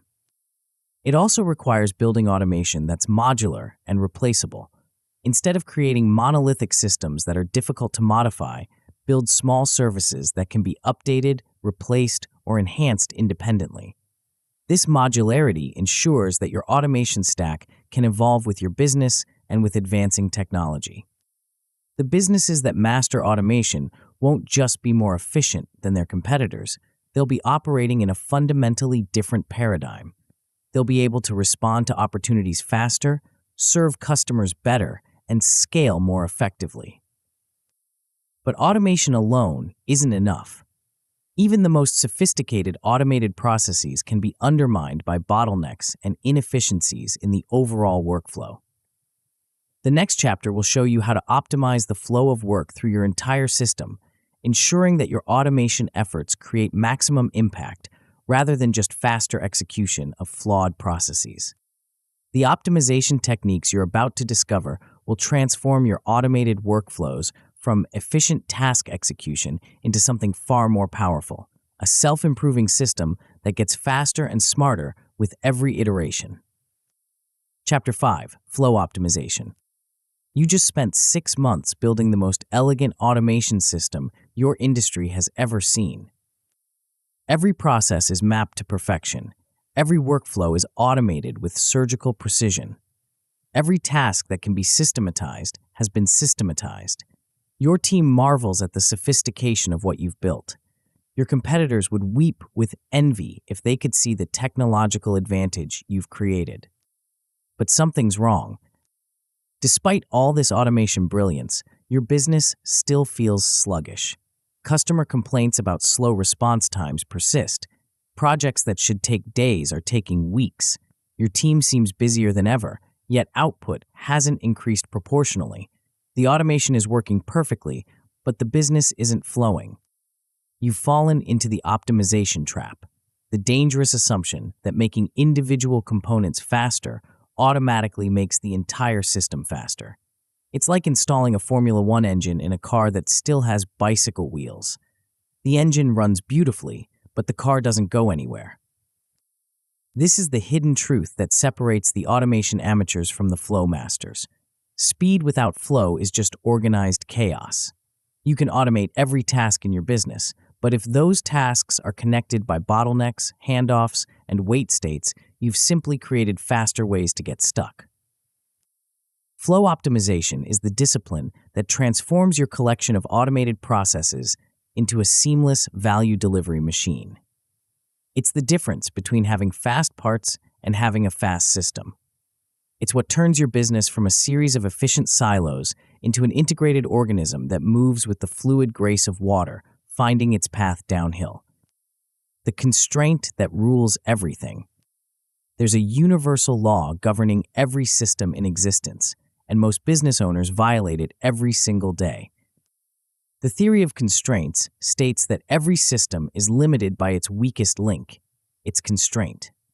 No matter how fast every other part of your system operates, the overall throughput will never exceed the capacity of the slowest step. It's like trying to pour water through a funnel with a narrow neck. You can increase the water pressure, widen the funnel opening, or use multiple funnels, but the flow rate will always be limited by that narrow neck. In your business, this constraint might be a person who approves every decision, a system that processes orders one at a time, or a department that operates on different schedules than everyone else. It could be a manual review process that takes 3 days, a vendor who only delivers once a week, or a software integration that times out under heavy load. The insidious thing about constraints is that they're often invisible until you go looking for them. They hide behind busy work, complex processes, and organizational habits that everyone accepts as just the way things work. Meanwhile, they're silently throttling your entire operation, creating a ceiling on your growth that no amount of automation can break through. But here's the counterintuitive truth that flow masters understand. Constraints aren't problems to be solved. They're opportunities to be exploited. When you identify your constraint and focus all your improvement efforts on that single point, you can achieve dramatic improvements in overall system performance with minimal effort. This is why throwing more resources at performance problems usually backfires. Adding more people to a process that's constrained by approvals doesn't speed things up. It creates more work waiting for approval. Installing faster servers for an application that's constrained by database queries doesn't improve performance. It just creates faster ways to wait for the database. The constraint determines everything.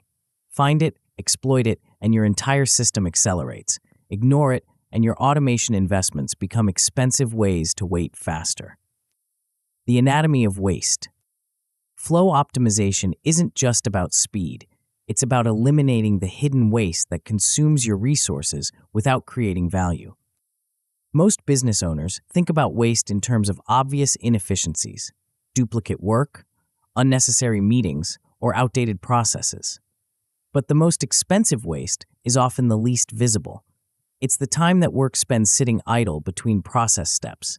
It's the cognitive overhead of context switching. It's the compounding delays that occur when small inefficiencies interact with each other.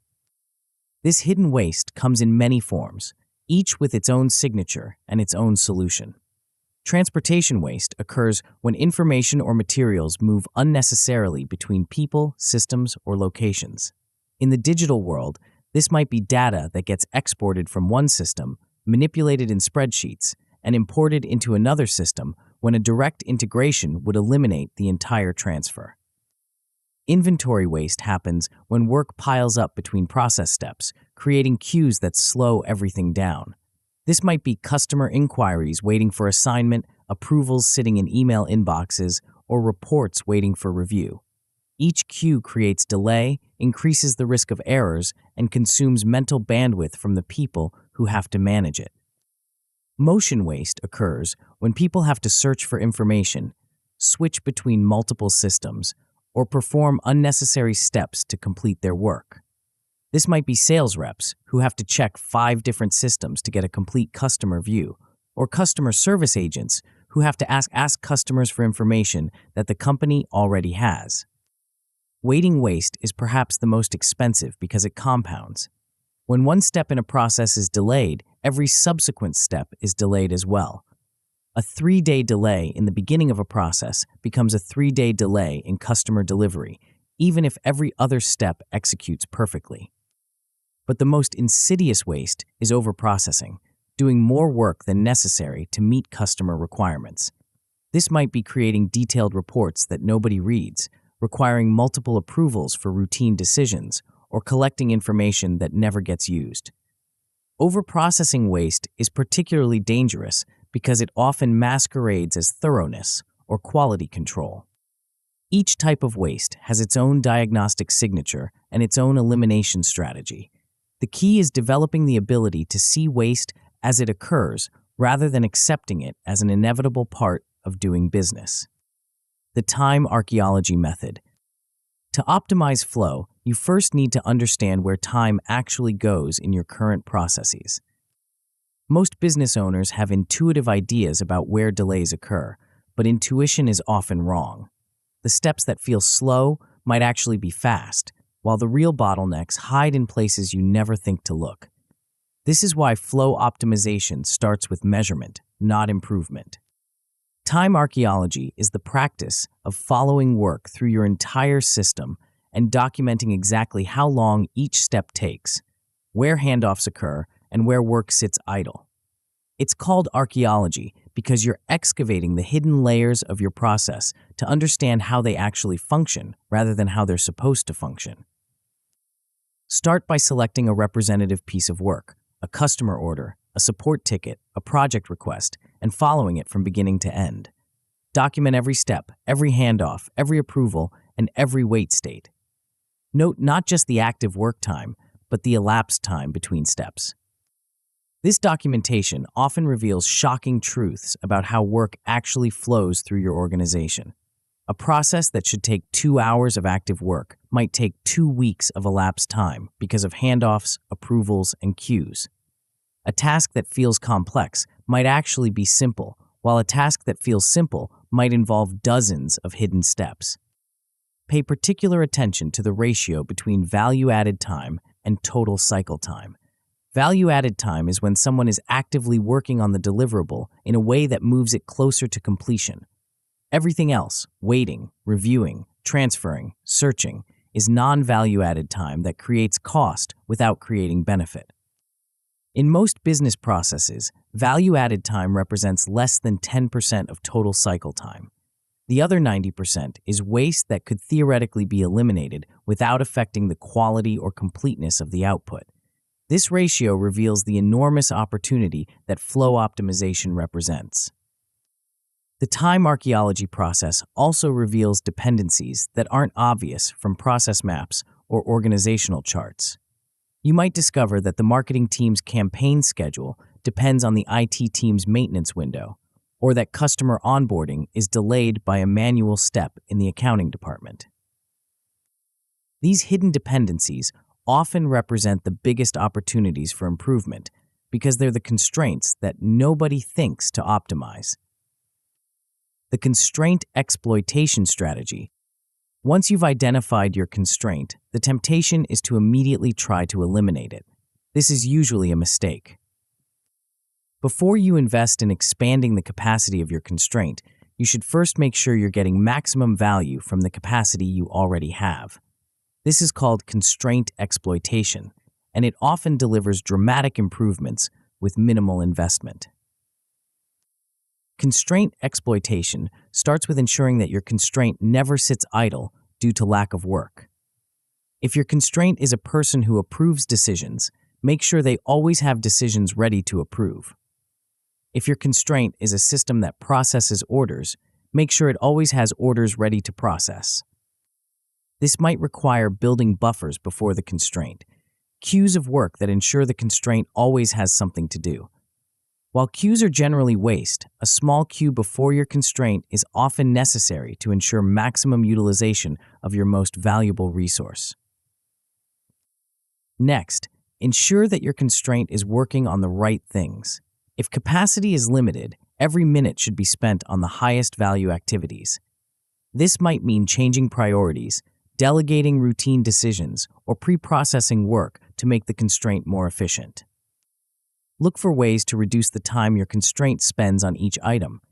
Can decisions be simplified? Can information be prepared in advance? Can routine cases be handled differently than complex cases? Small improvements in constraint efficiency create large improvements in overall system throughput. Consider whether work can be moved away from the constraint entirely. Can some decisions be delegated? Can some processing be automated? Can some quality checks be moved to earlier or later steps? Every minute of work you can remove from your constraint is a minute of additional system capacity.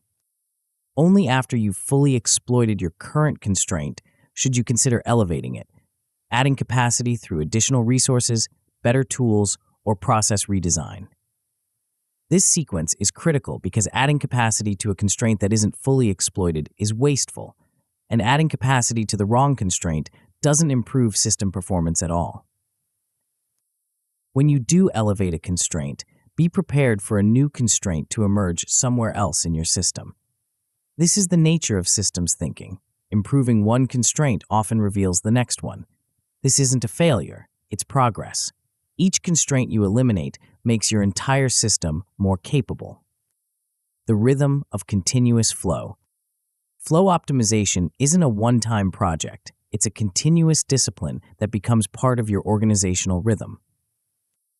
The most successful flow optimization efforts establish regular improvement cycles that systematically hunt for and eliminate waste. These cycles, often called flow kaizens, create a culture where improvement becomes as routine as the work itself. A flow kaizen is a focused improvement session where a team examines a specific process, identifies waste and constraints, and implements immediate improvements. The key is keeping these sessions short, focused, and action-oriented.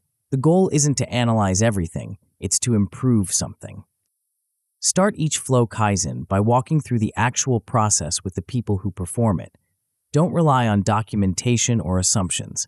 Watch the work being done, ask questions about delays and frustrations, and document the current state with fresh eyes. Look for the obvious waste first. Are people waiting for information that could be provided automatically? Are they switching between multiple systems when one integrated view would suffice? Are they performing manual calculations that could be automated? Are they creating documents that nobody reads? Focus on improvements that can be implemented immediately without major system changes or budget approvals. The goal is to build momentum through quick wins rather than getting bogged down in complex projects. Small improvements that happen quickly are more valuable than large improvements that happen slowly. Measure the impact of each improvement and share the results with the team. This creates positive reinforcement for the improvement process and helps people understand the value of flow optimization. It also helps you identify which types of improvements deliver the most value so you can focus future efforts accordingly. Establish a regular cadence for these improvement sessions. Weekly is often ideal for high-frequency processes, while monthly might be sufficient for longer cycle processes. The key is consistency, making improvement a habit rather than an event. The pull system revolution. The most powerful flow optimization technique involves fundamentally changing how work moves through your system. Most businesses operate on a push system. Work is assigned to people based on schedules, priorities, or management decisions. This creates several problems. Work often gets pushed to people who are already busy, creating queues and delays. People work on tasks that might not be the highest priority at the moment. Work sits idle when the assigned person is unavailable. Pull systems work differently. Instead of pushing work to people, people pull work when they have capacity. This simple change eliminates many sources of waste and dramatically improves flow characteristics. In a pull system, work is organized in visible queues ordered by priority. When someone finishes their current task, they pull the next highest priority item from the queue. This ensures that people always work on the most important available task and that work never sits idle when capacity is available. Pull systems also naturally balance workload across team members. Instead of some people being overloaded while others have spare capacity, work flows to whoever is available. This reduces stress, improves quality, and increases overall throughput. The key to effective pull systems is limiting work in progress. Each person or team should have a maximum number of items they can work on simultaneously. When they reach this limit, they can't pull new work until they complete something. This prevents the multitasking that destroys productivity and ensures that work flows through the system rather than accumulating in queues. Visual management is essential for pull systems. Everyone needs to see the current state of work, understand priorities, and know when they can pull new items. This might be as simple as a physical board with sticky notes, or as sophisticated as a digital workflow management system. Pull systems require a cultural shift from staying busy to completing work. The goal isn't to have everyone working all the time. It's to have work flowing through the system as quickly as possible. Sometimes this means people wait for work to become available rather than starting new tasks that aren't yet ready. This cultural shift can be challenging, but the results are dramatic. Pull systems typically reduce cycle time by 30 to 50% while improving quality and reducing stress. They also make problems visible immediately. When work stops flowing, everyone can see where and why. The feedback loop advantage. The most sophisticated flow optimization systems don't just eliminate current waste, they prevent future waste from occurring. This requires building feedback loops that detect problems as they emerge and feed-forward loops that prevent problems before they occur. Together, these loops create a self-improving system that gets better over time without constant human intervention. Feedback loops monitor the current state of your processes and alert you when performance degrades. This might be as simple as tracking cycle time for each process step and sending alerts when times exceed normal ranges. Or it might be as sophisticated as machine learning algorithms that detect subtle patterns indicating emerging problems. The key is making these feedback loops actionable. It's not enough to know that something is wrong. You need to know what's wrong and what to do about it. This requires connecting performance data to specific improvement actions. Feed-forward loops are even more powerful because they prevent problems rather than just detecting them. These systems analyze patterns in your data to predict when problems are likely to occur and take preventive action automatically. For example, a feed-forward system might notice that customer service volume typically spikes after marketing campaigns and automatically adjust staffing schedules to handle the increased load.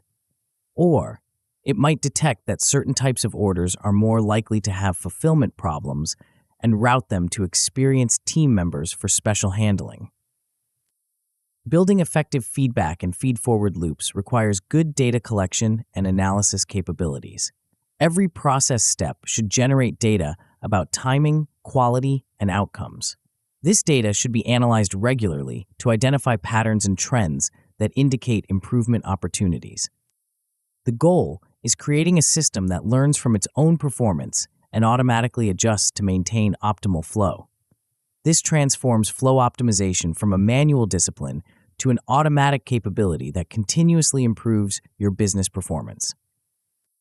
The measurement framework. You can't optimize what you don't measure, but measuring the wrong things can be worse than not measuring at all. Flow optimization requires a specific set of metrics that focus on system performance rather than individual performance. Traditional business metrics often encourage local optimization that hurts overall flow.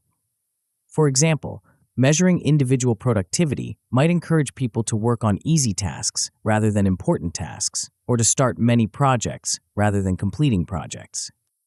The most important flow metric is end-to-end cycle time. How long it takes for work to flow completely through your system from start to finish. This metric captures the customer experience and reveals the true performance of your entire system rather than just individual components.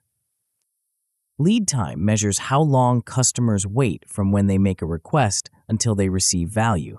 This is often different from cycle time because it includes time before work actually starts.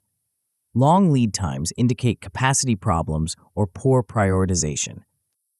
Throughput measures how much work your system completes in a given time period. This is ultimately what drives business results. The faster you can complete valuable work, the more value you create for customers and capture for your business. Work in progress measures how much work is currently flowing through your system. High work in progress usually indicates bottlenecks or inefficient flow patterns. The goal is to minimize work in progress while maintaining throughput. Flow efficiency measures the percentage of cycle time that's spent on value-added work versus waiting, handoffs, and other non-value-added activities. High flow efficiency indicates a well-designed process with minimal waste. These metrics should be tracked at the system level, not just the individual level. The goal is optimizing overall performance, which sometimes requires individual components to operate at less than maximum efficiency. This systems perspective is what separates flow optimization from traditional efficiency improvement. The cultural transformation. Flow optimization requires more than process changes. It requires cultural changes that support continuous improvement and systems thinking.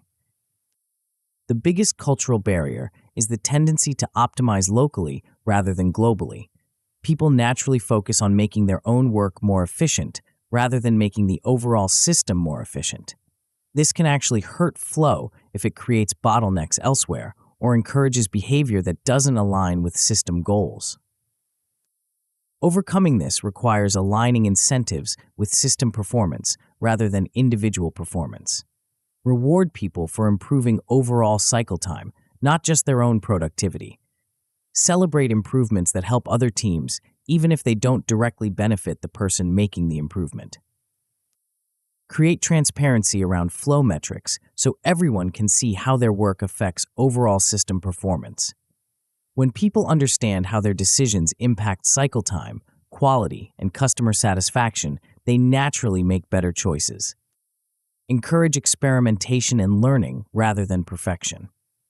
Flow optimization is an iterative process that requires trying new approaches, measuring results, and adjusting based on what works. This requires a culture that treats failures as learning opportunities rather than mistakes to be avoided. Build improvement capability throughout your organization rather than relying on experts or consultants.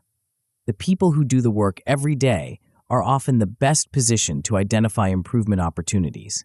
Give them the tools, training, and authority to make improvements rather than just suggesting them. Most importantly, make flow optimization a leadership priority. If leaders don't visibly support and participate in improvement efforts, the culture won't change. Leaders need to model the behavior they want to see and consistently reinforce the importance of flow over local optimization. The compound effect. Flow optimization creates compound benefits that extend far beyond operational efficiency.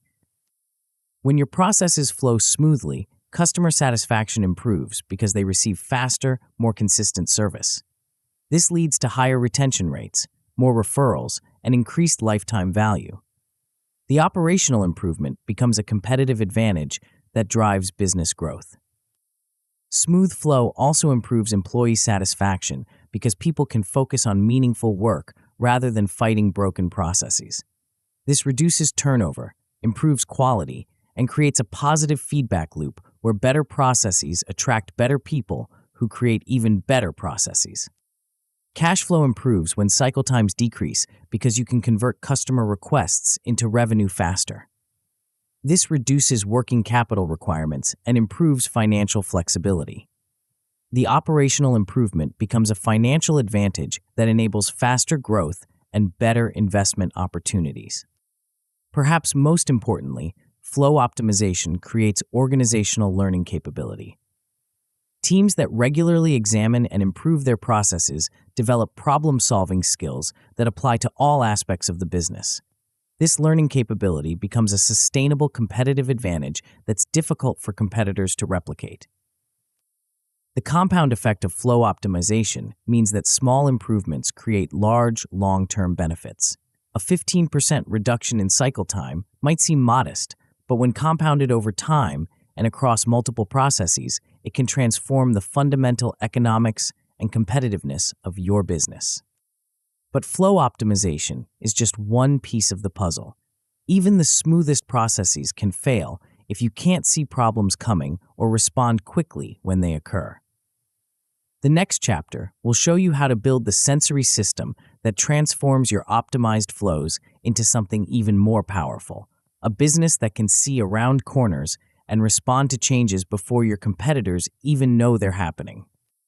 The visibility you're about to gain will make everything you've built so far seem like operating in the dark. Chapter 6, Live Metrics. Your business is about to crash, and you have no idea. Right now, while you're reading this, a critical system is degrading. A key customer is getting frustrated. A process bottleneck is forming. A competitor is gaining ground.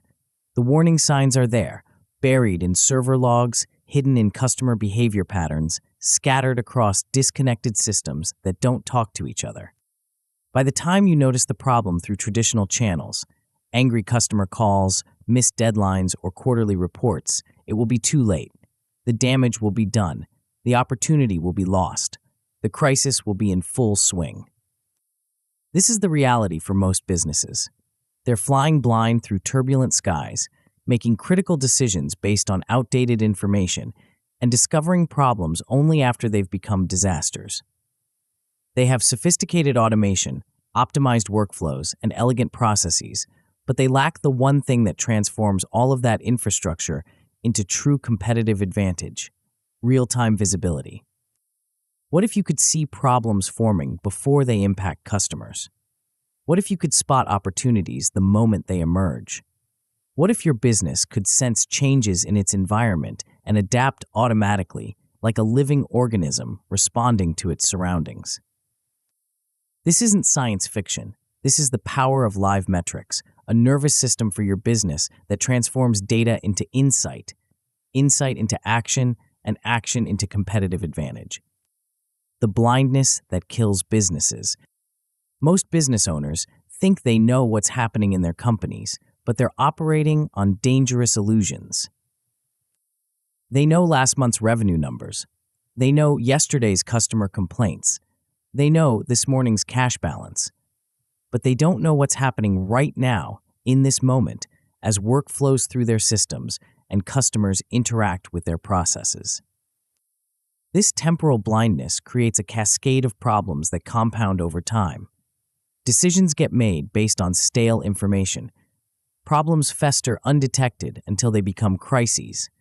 Opportunities slip away because nobody noticed them emerging. Teams work on the wrong priorities because they don't understand the current state of the business. The cost of this blindness isn't just operational, it's strategic. In a world where competitive advantages erode quickly and market conditions change rapidly, the businesses that can see and respond fastest are the ones that survive and thrive. The businesses that operate on delayed information are always one step behind, reacting to changes instead of anticipating them. But the deeper problem isn't just the delay, it's the fragmentation. Most businesses have data scattered across dozens of systems, each with its own interface, its own update schedule, and its own version of the truth. Sales data lives in the CRM. Financial data lives in the accounting system. Operational data lives in project management tools. Customer data lives in support systems. This fragmentation means that nobody has a complete picture of what's actually happening. Each department sees its own slice of reality, but nobody sees the whole. Critical connections between different parts of the business remain invisible.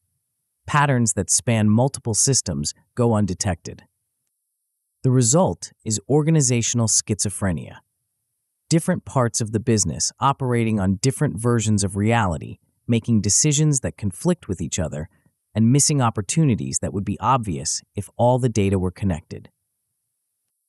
Live metrics solve this by creating a unified nervous system that connects all your data sources and presents a real-time view of your entire business. But building this system requires understanding what to measure, how to measure it, and most importantly, how to turn measurements into actions. The signal in the noise. The first challenge in building live metrics isn't technical, it's conceptual. In a world drowning in data, the key is identifying which signals actually matter. Most businesses make the mistake of measuring everything they can instead of measuring everything they should. They create dashboards with dozens of charts, hundreds of metrics, and thousands of data points. The result is information overload that obscures insight rather than revealing it. The paradox of metrics is that more data often leads to worse decisions. When everything is measured, nothing is prioritized. When every metric is visible, no metric is actionable. When dashboards are cluttered with noise, the signal gets lost. Effective live metrics start with ruthless prioritization. You need to identify the critical few indicators that actually drive your business and ignore the trivial many that just create distraction. This requires understanding the difference between metrics that matter and metrics that are merely interesting. Metrics that matter have three characteristics. They're actionable, they're leading indicators, and they're connected to business outcomes. Actionable metrics tell you what to do, not just what happened.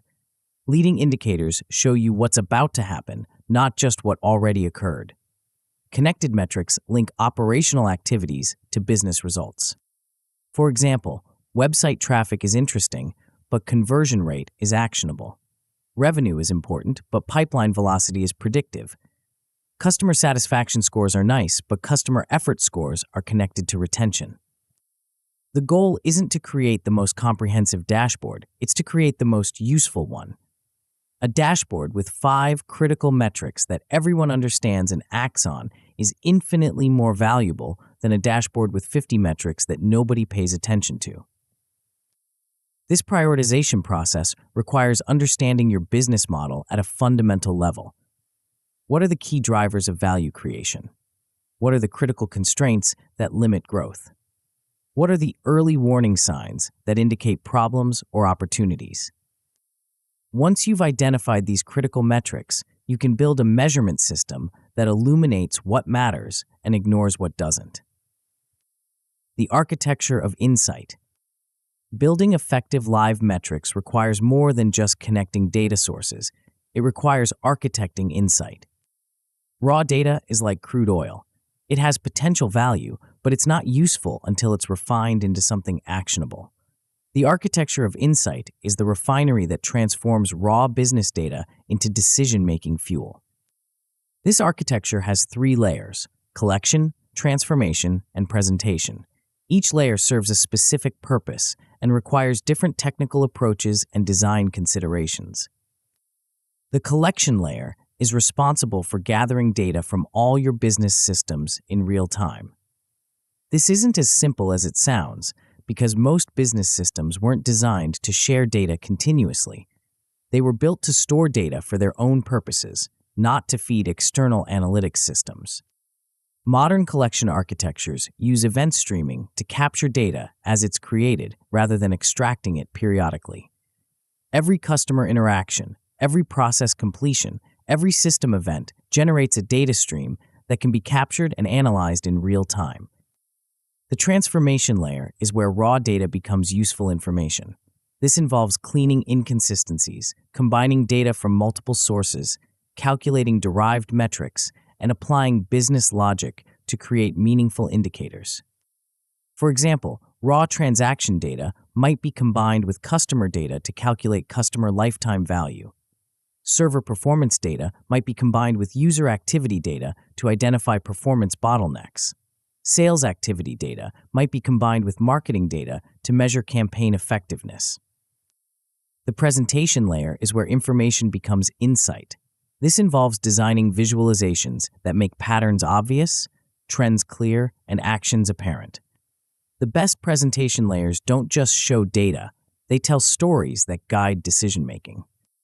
But the most sophisticated presentation layers go beyond static visualizations to create interactive experiences that let users explore data, test hypotheses, and discover insights. They provide context that helps users understand not just what the numbers mean, but why they matter and what to do about them. The prediction advantage. The most powerful live metrics don't just show you what's happening, they show you what's about to happen. Traditional business intelligence is retrospective. It tells you what occurred in the past and helps you understand historical patterns. This is useful for learning and accountability, but it's not sufficient for competitive advantage in fast-moving markets. Predictive analytics transforms your metrics from a rear-view mirror into a windshield. Instead of just tracking what happened, you can anticipate what's likely to happen and take action before problems occur or opportunities disappear. This predictive capability comes from analyzing patterns in your historical data to identify leading indicators and early warning signals. Machine learning algorithms can detect subtle correlations that humans would miss and identify patterns that predict future outcomes with remarkable accuracy. For example, predictive models might identify that certain combinations of customer behaviors indicate high churn risk, allowing you to intervene before customers actually leave. They might detect that specific operational patterns predict quality problems, enabling preventive action before defects occur. The key to effective predictive analytics is focusing on actionable predictions rather than just accurate ones. A prediction is only valuable if you can do something about it. This means building models that not only forecast what will happen, but also indicate what actions might change the outcome. Predictive metrics also enable proactive resource allocation. Instead of reacting to demand spikes after they occur, you can anticipate them and adjust capacity in advance. Instead of discovering bottlenecks when they impact customers, you can identify them as they form and take corrective action. This shift from reactive to proactive management creates a significant competitive advantage. While your competitors are fighting fires, you're preventing them. While they're responding to problems, you're capitalizing on opportunities. The threshold strategy. The difference between useful metrics and overwhelming noise often comes down to one critical design decision: how you set thresholds. Thresholds are the boundaries that determine when metrics require attention and when they can be ignored.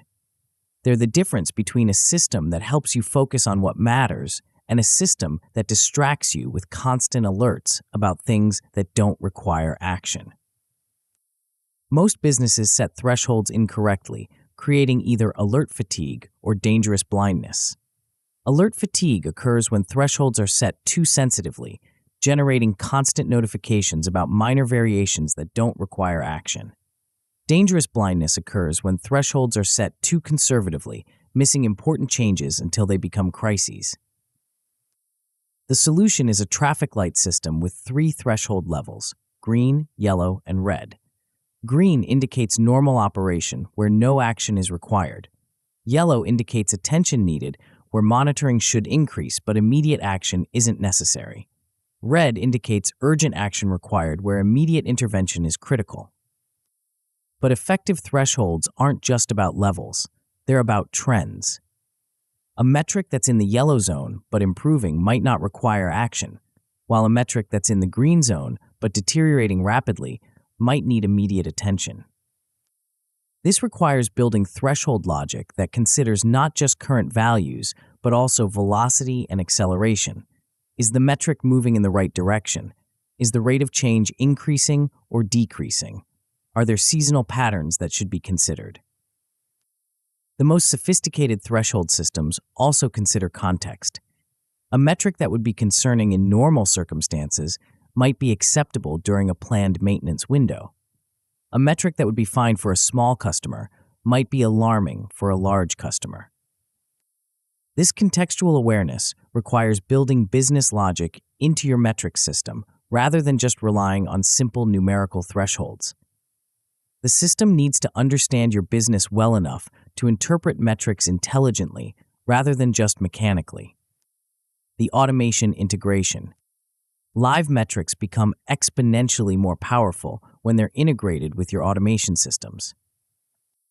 Instead of just alerting humans to problems, metrics can trigger automated responses that fix issues before they impact customers. Instead of just showing trends, metrics can adjust system behavior to optimize performance automatically. This integration transforms metrics from a monitoring tool into a control system. Your business becomes self-regulating, automatically adjusting to changing conditions without human intervention. For example, metrics that detect increasing response times might automatically scale server capacity. Metrics that identify customer satisfaction issues might automatically route cases to experienced support agents. Metrics that spot inventory shortages might automatically trigger reorder processes. This automated response capability is particularly powerful for handling routine issues that follow predictable patterns. While humans focus on complex problems that require judgment and creativity, the system handles standard problems that have known solutions. But automation integration requires careful design to avoid creating unstable feedback loops. Automated responses can sometimes create new problems or amplify existing ones if they're not properly calibrated. This requires building safeguards that prevent automated systems from making changes that could harm the business.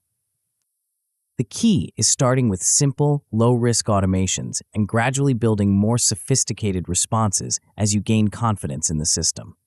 Begin with automations that have clear triggers, predictable outcomes, and easy rollback mechanisms. Over time, you can build more complex automations that consider multiple metrics, apply business logic, and make nuanced decisions. The goal is creating a system that handles routine issues automatically while escalating complex issues to humans who can apply judgment and creativity. The visualization revolution. The way you present metrics determines whether they drive action or create confusion. Most business dashboards are designed like spreadsheets, rows and columns of numbers that require mental processing to understand. This approach works for detailed analysis, but fails for real-time decision-making where speed and clarity are critical. Effective metric visualization is more like air traffic control than accounting.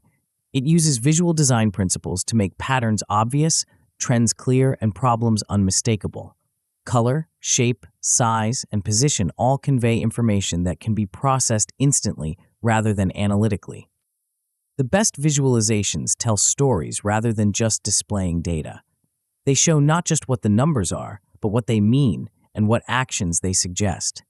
They provide context that helps viewers understand whether current performance is good or bad, improving or deteriorating, normal or exceptional.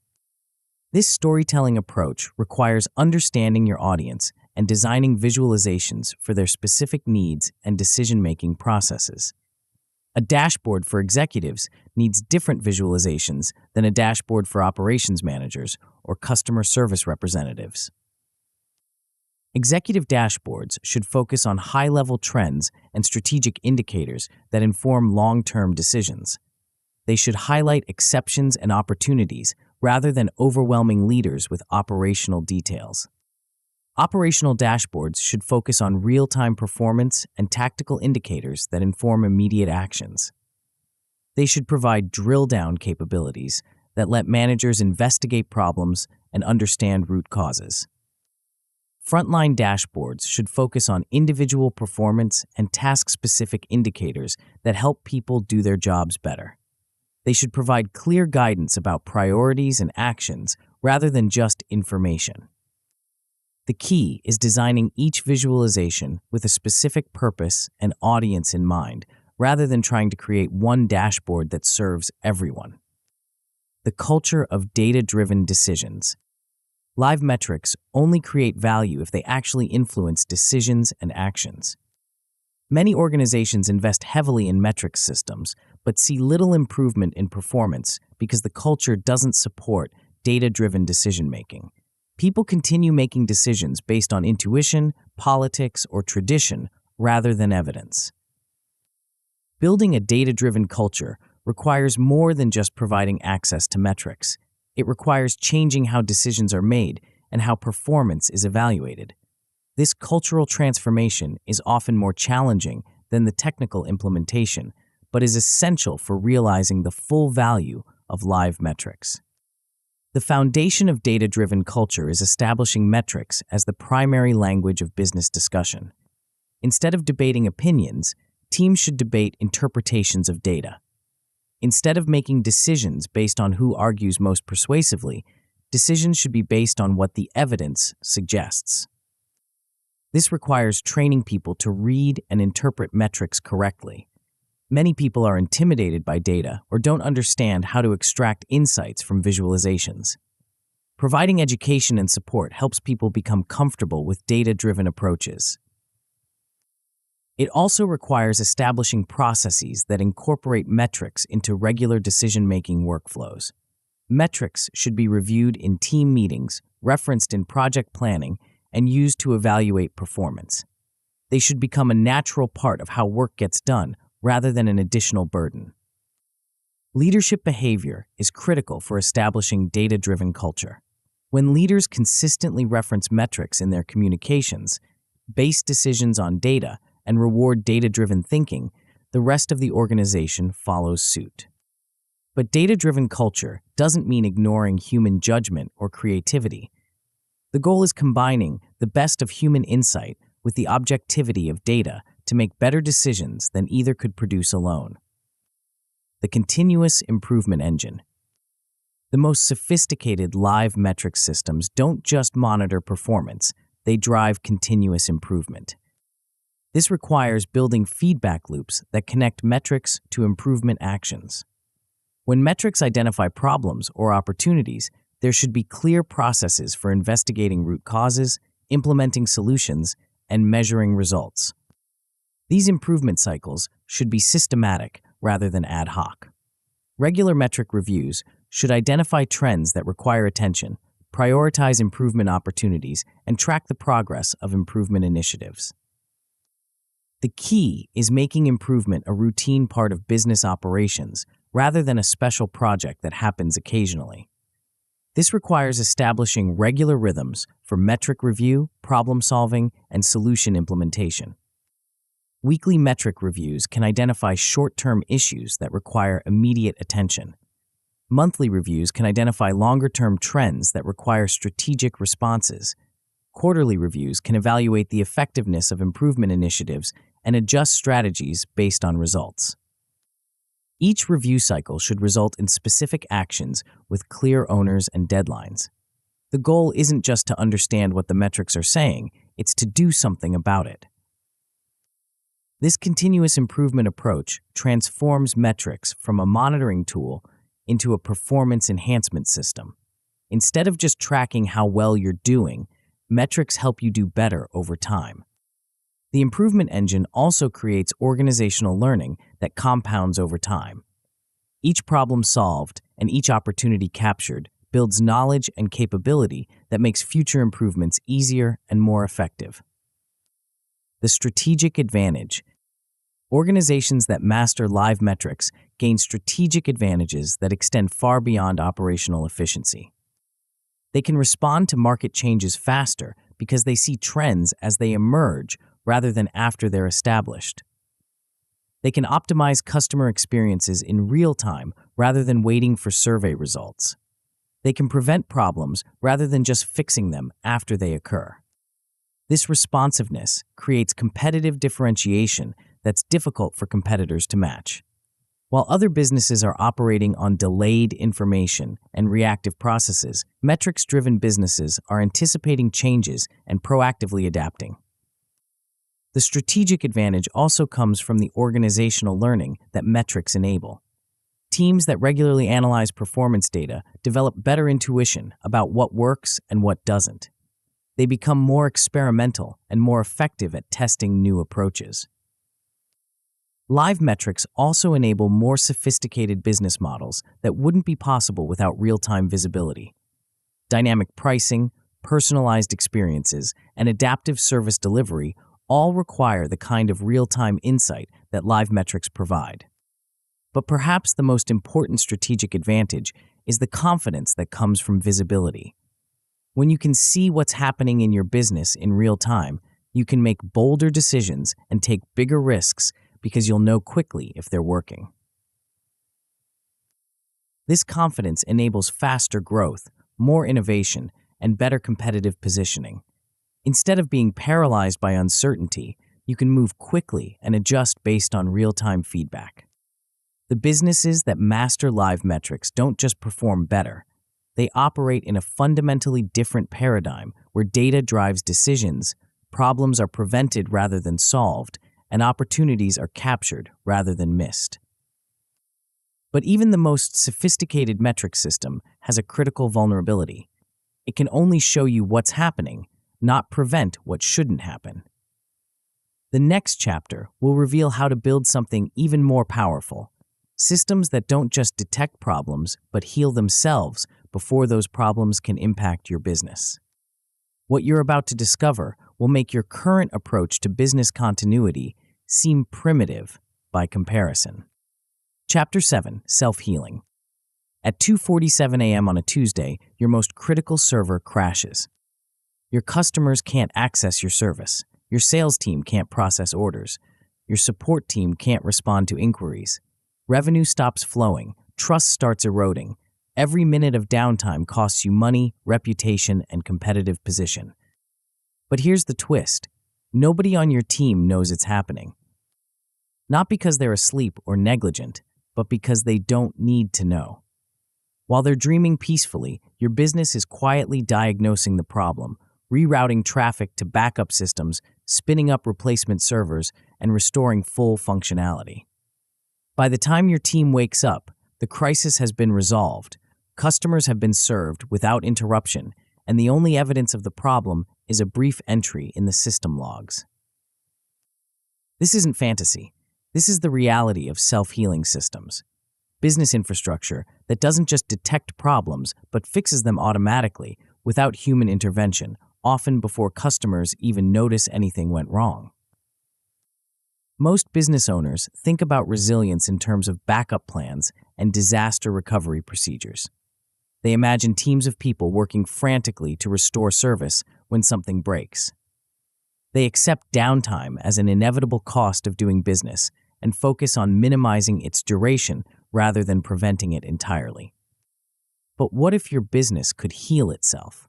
What if problems became opportunities for your systems to demonstrate their anti-fragility, their ability to get stronger under stress rather than weaker?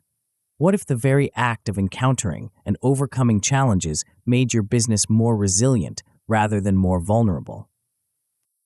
This is the promise of self-healing architecture, a business that doesn't just survive disruption, but thrives because of it. The hidden cost of human dependency.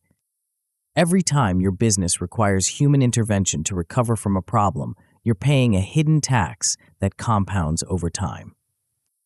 The obvious cost is the delay. Humans need time to detect problems, understand their scope, decide on solutions, and implement fixes. Even the most responsive teams require minutes or hours to restore service, while automated systems can respond in seconds. But the hidden costs are often more expensive than the obvious ones. Human intervention creates variability in response quality. Different people handle the same problem differently. Some are faster, some are more thorough, some make better decisions under pressure. This variability means you can't predict or guarantee your recovery performance. Human dependency also creates single points of failure in your response capability. What happens when your best problem solver is on vacation? What if multiple problems occur simultaneously and overwhelm your team's capacity? What if a crisis happens during off hours when nobody is monitoring systems? The psychological cost is equally significant. Constant firefighting burns out your best people and creates a culture of reactive thinking rather than proactive building. Your most talented team members spend their time fixing problems instead of preventing them or creating new value. Perhaps most importantly, human dependency limits your scaling potential. As your business grows, the complexity and frequency of potential problems grows exponentially. You can't hire enough people to manually handle every possible issue, and even if you could, the coordination overhead would become unmanageable. Self-healing systems eliminate these dependencies by building intelligence directly into your infrastructure. Instead of waiting for humans to detect and respond to problems, your systems continuously monitor their own health and automatically take corrective action when issues arise. This shift from reactive human intervention to proactive automated response transforms the fundamental economics of business resilience. Instead of scaling your problem-solving capacity linearly with your business size, you build systems that become more capable and more resilient as they grow. The anatomy of anti-fragility. Self-healing isn't just about recovering from problems, it's about building systems that get stronger when they encounter stress. Traditional resilience focuses on maintaining stability in the face of disruption. The goal is to return to the previous state as quickly as possible when something goes wrong. This approach treats problems as external threats to be resisted rather than opportunities to be leveraged. Anti-fragile systems work differently. They use stress and disruption as information that guides improvement. Each problem becomes a learning opportunity that makes the system more robust. Each failure becomes a catalyst for evolution rather than just a setback to recover from. This anti-fragile approach requires building systems that can adapt their behavior based on the challenges they encounter. Instead of just having backup plans, they have learning mechanisms that update their responses based on what works and what doesn't. For example, an anti-fragile load balancing system doesn't just redirect traffic when a server fails, it learns from the failure pattern to predict and prevent similar failures in the future.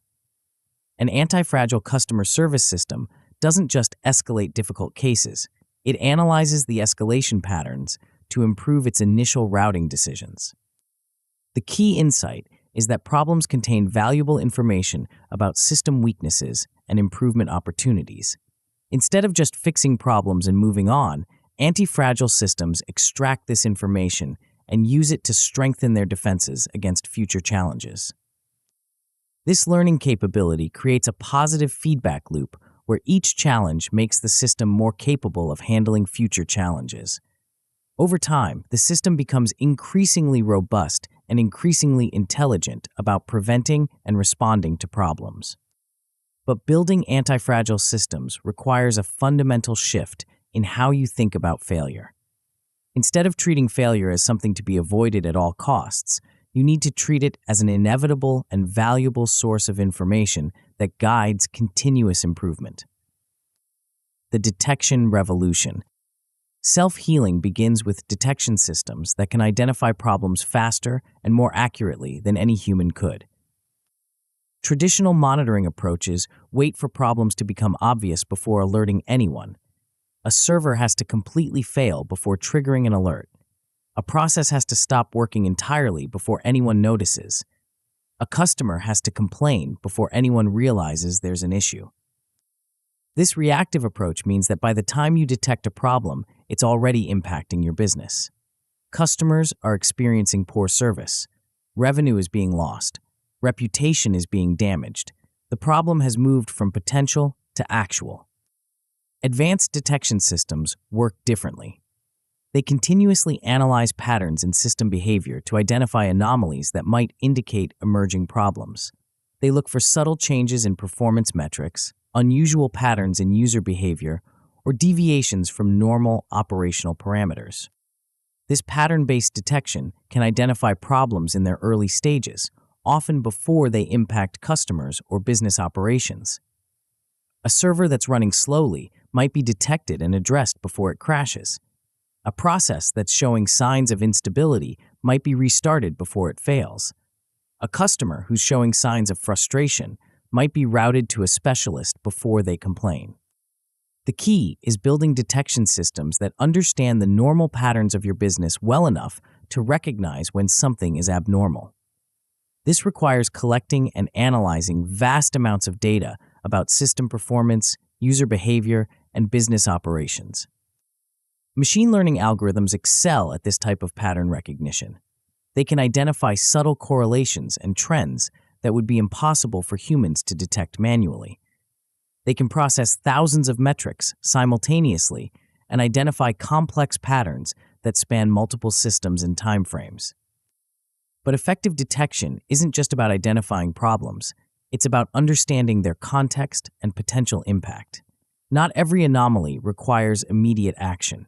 Some variations are normal and expected, others are concerning but not urgent. Still others require immediate intervention. This requires building intelligence into your detection systems that can prioritize alerts based on business impact rather than just technical severity.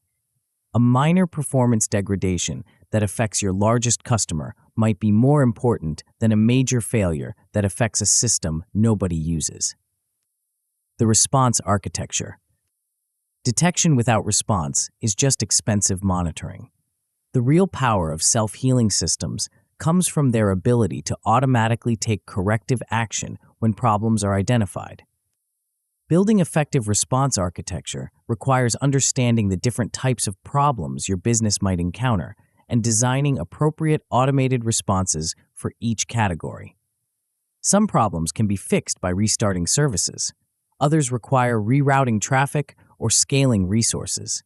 Still others require more complex interventions that might involve multiple systems and processes. The simplest responses are restart and retry mechanisms. Many problems in complex systems are transient, caused by temporary resource constraints, network glitches, or timing issues that resolve themselves quickly. Automatically restarting failed services or retrying failed operations can resolve a surprising percentage of problems without any human intervention. More sophisticated responses involve resource reallocation and traffic management. When one server becomes overloaded, the system can automatically distribute its workload to other servers. When one data center experiences problems, traffic can be automatically rerouted to other locations.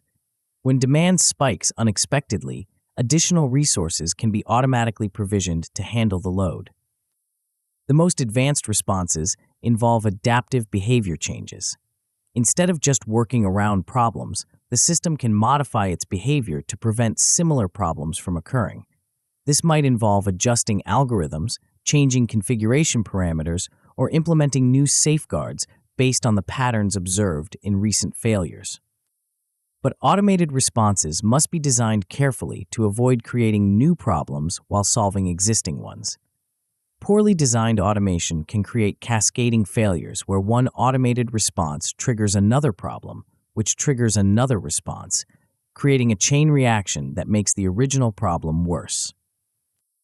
This requires building safeguards and circuit breakers into your response systems.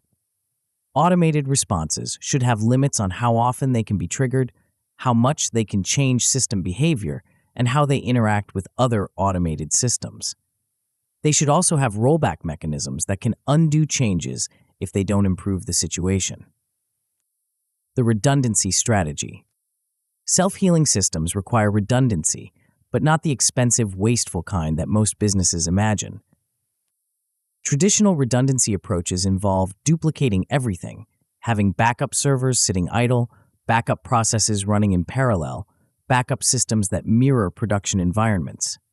This approach works, but is expensive and inefficient because most of the redundant capacity sits unused most of the time. Intelligent redundancy works differently. Instead of duplicating entire systems, it creates overlapping capabilities that can substitute for each other when needed. Instead of having dedicated backup resources, it builds systems that can dynamically reallocate capacity based on current needs. This approach requires designing systems with modular, interchangeable components rather than monolithic architectures. When one component fails, other components can temporarily take over its responsibilities. When demand shifts, resources can be reallocated to where they're needed most.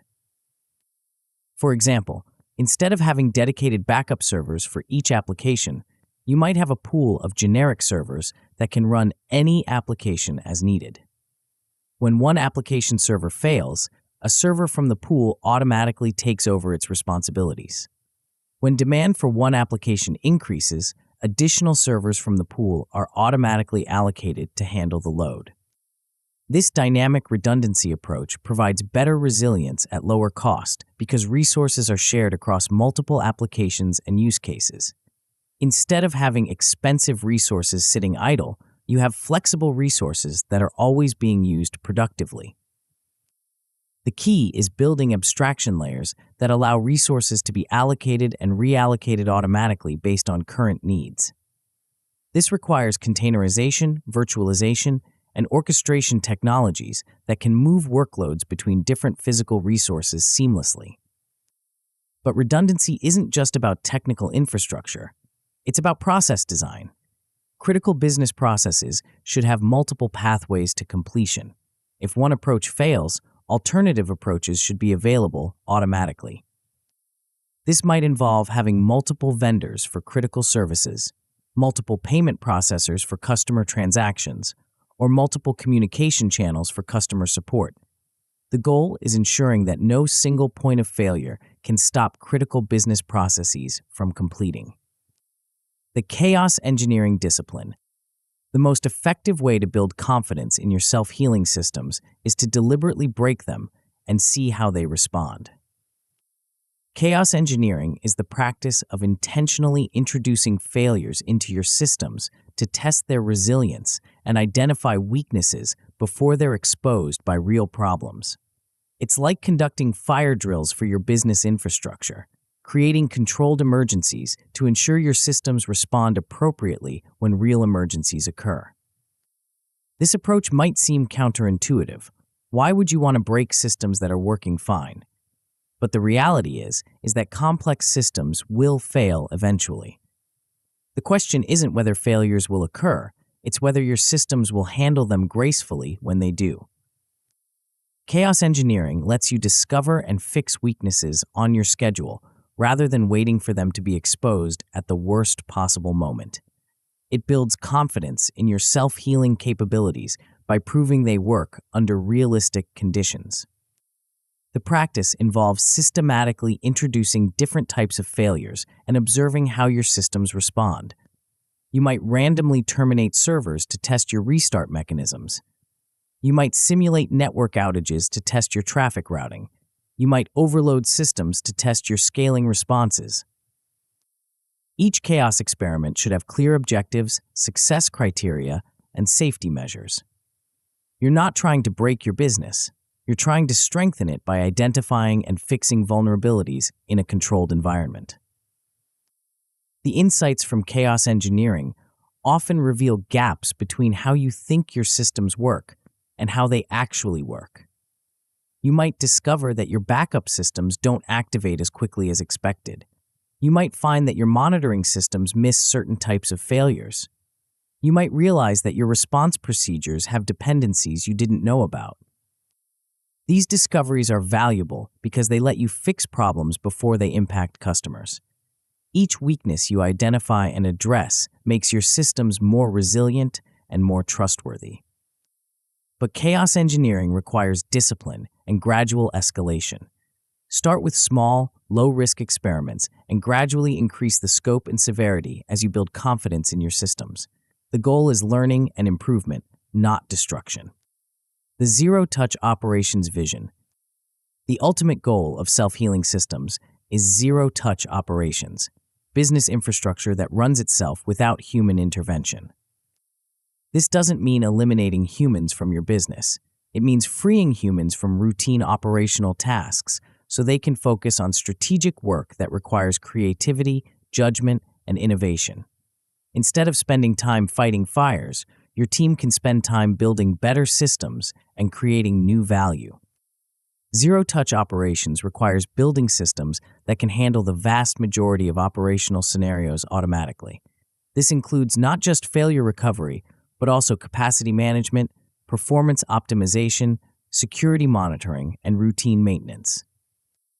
The vision is a business that operates like a well-designed organism, automatically maintaining its health, adapting to changing conditions, and healing itself when injured. Problems are detected and resolved before they impact customers. Resources are allocated dynamically based on demand. Performance is continuously optimized based on real-time feedback. Achieving this vision requires sophisticated automation, intelligent monitoring, and robust self-healing capabilities.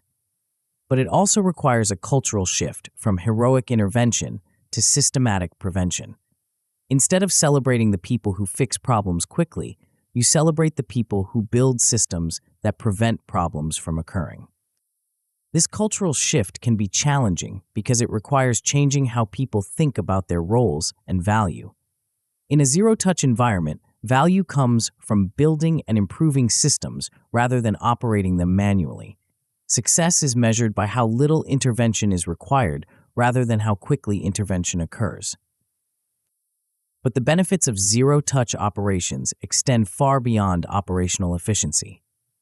When your business can run itself, you can scale without proportional increases in operational complexity. You can enter new markets without building new operational teams. You can experiment with new business models without worrying about operational constraints. Most importantly, zero-touch operations creates strategic flexibility. When you're not constrained by operational limitations, you can respond to opportunities and challenges much more quickly than competitors who are still dependent on manual processes. The learning loop. Self-healing systems become more effective over time through continuous learning and adaptation. Each problem encountered and resolved becomes data that improves future responses. Each chaos experiment reveals insights that strengthen system design. Each operational pattern observed provides information that optimizes performance. This learning capability requires building feedback loops that capture information about system behavior and use it to improve future performance. When an automated response successfully resolves a problem, the system should learn from that success and apply similar approaches to similar problems in the future. When an automated response fails or creates new problems, the system should learn from that failure and adjust its approach. This might involve tuning parameters, changing algorithms, or implementing new safeguards. The learning process should be systematic rather than ad hoc. Regular analysis of system performance, failure patterns, and response effectiveness should identify opportunities for improvement. These insights should be translated into specific changes that make the system more capable and more resilient. Machine learning algorithms can accelerate this learning process by identifying patterns and correlations that would be difficult for humans to detect. They can analyze vast amounts of operational data to identify the factors that predict problems, the responses that work best in different situations, and the configurations that optimize performance. But learning requires more than just data analysis. It requires experimentation. Self-healing systems should continuously test new approaches, measure their effectiveness, and adopt the ones that work best. This experimental mindset ensures that the system continues to evolve and improve rather than becoming static. The goal is creating a system that gets smarter and more capable over time. Instead of just maintaining current performance levels, the system should continuously improve its ability to prevent problems, respond to challenges, and optimize operations. The implementation pathway. Building self-healing capabilities requires a systematic approach that balances ambition with pragmatism. Start by identifying your most critical single points of failure, the components whose failure would have the greatest impact on your business. These are your highest priority targets for self-healing implementation because they offer the greatest risk reduction and business value. Begin with simple health checks and restart mechanisms for these critical components. Most problems in complex systems can be resolved by restarting failed services or processes. This basic level of self-healing is relatively easy to implement, but can resolve a significant percentage of operational issues. Gradually expand to more sophisticated responses like traffic rerouting, resource scaling, and adaptive behavior changes. Each new capability should be thoroughly tested in controlled environments before being deployed to production systems. Build monitoring and alerting systems that can detect when self-healing responses are triggered and whether they're successful. You need visibility into what your automated systems are doing so you can verify they're working correctly and identify opportunities for improvement. Establish regular review processes that analyze self-healing performance and identify areas for enhancement. This should include both technical analysis of system behavior and business analysis of impact and value. Create documentation and training programs that help your team understand how self-healing systems work and how to maintain them. While the goal is reducing human intervention, humans still need to understand the systems well enough to improve them and handle exceptional situations. Most importantly, start small and build confidence gradually. Self-healing systems require trust, and trust is built through demonstrated success rather than theoretical promises. Each successful implementation builds credibility for more ambitious projects. The cultural transformation. Self-healing systems require cultural changes that can be more challenging than the technical implementation. Many people are uncomfortable with the idea of systems that operate without human oversight. They worry about losing control, missing important problems, or having systems make decisions that humans should make. These concerns are natural, but can be addressed through education, demonstration, and gradual implementation.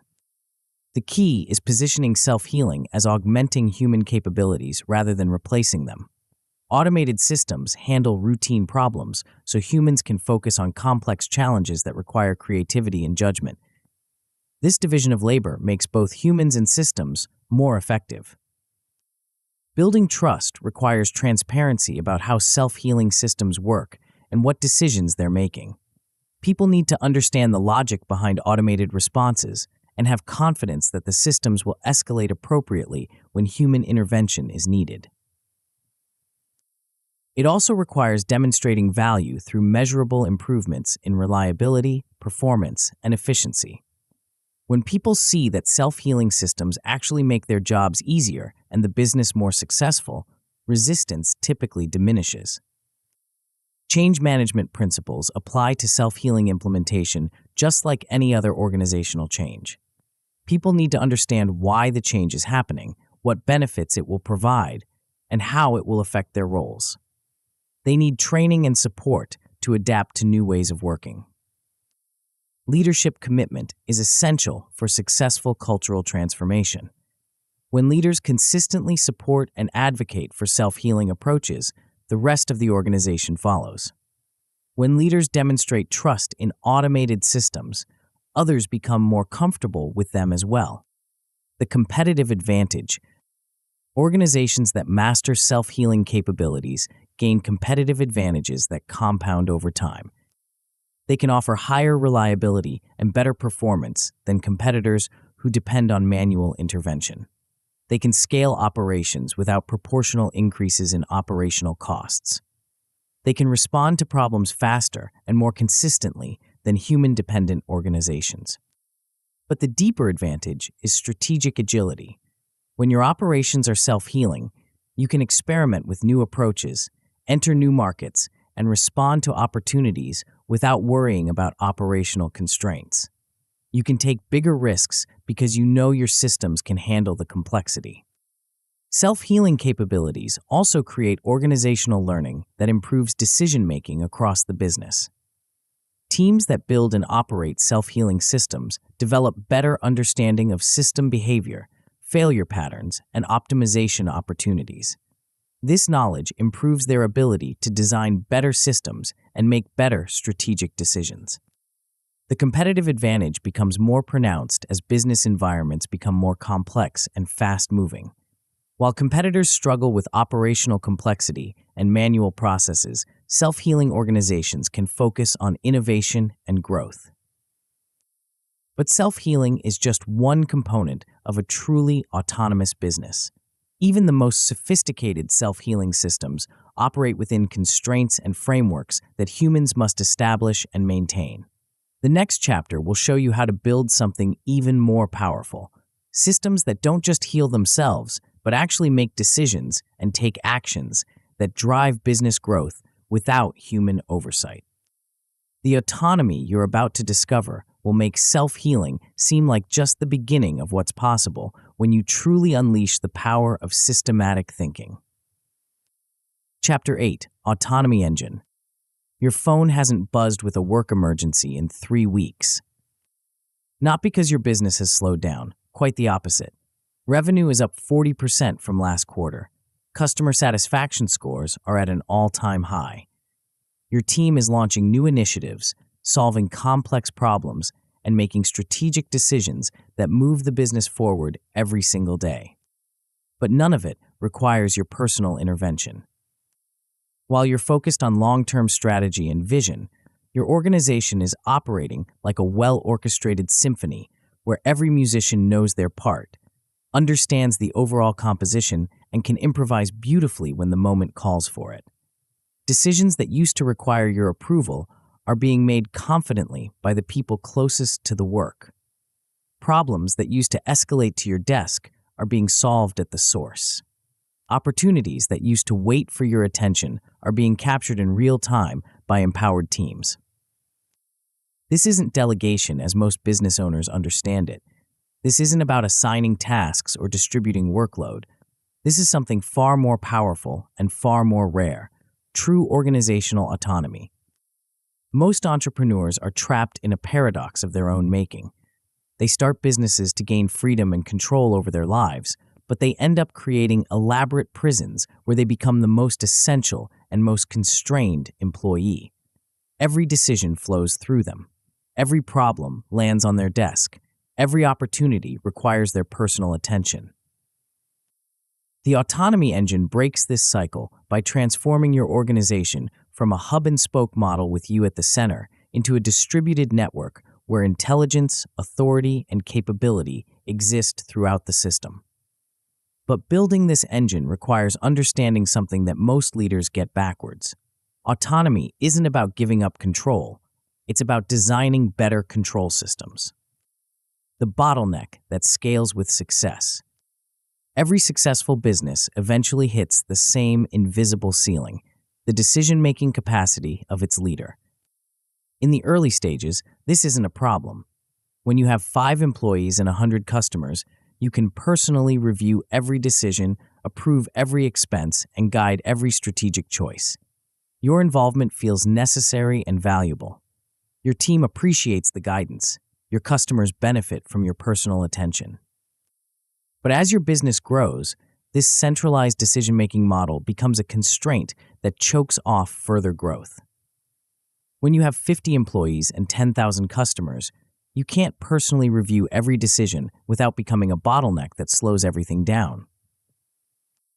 The mathematics are unforgiving. If you can make 10 high-quality decisions per day, your organization's decision velocity is capped at 10 decisions per day, regardless of how many people you employ. If each decision takes an average of 30 minutes to reach you, get context, and receive approval, your organization operates with a 30-minute delay on every choice. This bottleneck doesn't just slow things down, it changes the fundamental character of your business. Instead of being responsive and agile, your organization becomes sluggish and bureaucratic. Instead of empowering smart people to do great work, you create a culture of learned helplessness where people wait for permission instead of taking initiative. The bottleneck also creates a quality problem that's often invisible to leaders. When every decision must flow through you, people stop thinking deeply about problems and start thinking about how to get your approval. They optimize for what they think you want to hear rather than what's actually best for the business. This approval-seeking behavior gradually erodes the decision-making capability of your team. People become dependent on your judgment instead of developing their own. They stop taking ownership of outcomes because they're not making the choices that drive those outcomes. The paradox is that the more successful your business becomes, the more this bottleneck constrains further success. The very leadership approach that got you to this point becomes the thing that prevents you from reaching the next point. Breaking through this ceiling requires a fundamental shift from being the person who makes decisions to being the person who builds decision-making systems. The architecture of distributed intelligence. True autonomy isn't about eliminating oversight. It's about distributing intelligence throughout your organization so that good decisions happen naturally without central coordination. This requires understanding the difference between delegation and autonomy. Delegation is about assigning tasks while retaining decision-making authority. You tell people what to do, how to do it, and when to do it. You maintain control by staying involved in the details. Autonomy is about distributing decision-making authority along with responsibility for outcomes. You define what success looks like and establish guardrails for how it should be achieved, but you let people figure out the specific tactics and approaches. This shift requires building what we call decision architecture, systematic frameworks that enable good choices to emerge from the organization rather than being imposed from the top.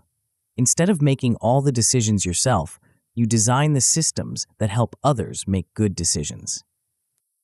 Decision architecture has 3 core components: clarity about desired outcomes, guardrails that define acceptable approaches, and feedback loops that enable learning and course correction. Outcome clarity means that everyone understands not just what they're supposed to do, but why they're doing it, and how success will be measured. This context enables people to make trade-offs and adjustments without constant guidance because they understand the underlying objectives. Guardrails define the boundaries within which autonomous decisions can be made. These might include budget limits, quality standards, timeline constraints, or strategic principles that should guide choices. The goal isn't to constrain creativity, but to provide a framework that enables confident decision-making. Feedback loops ensure that autonomous decisions create learning for both the decision-maker and the organization. When decisions work well, the lessons can be captured and shared. When decisions don't work well, the insights can be used to improve future choices.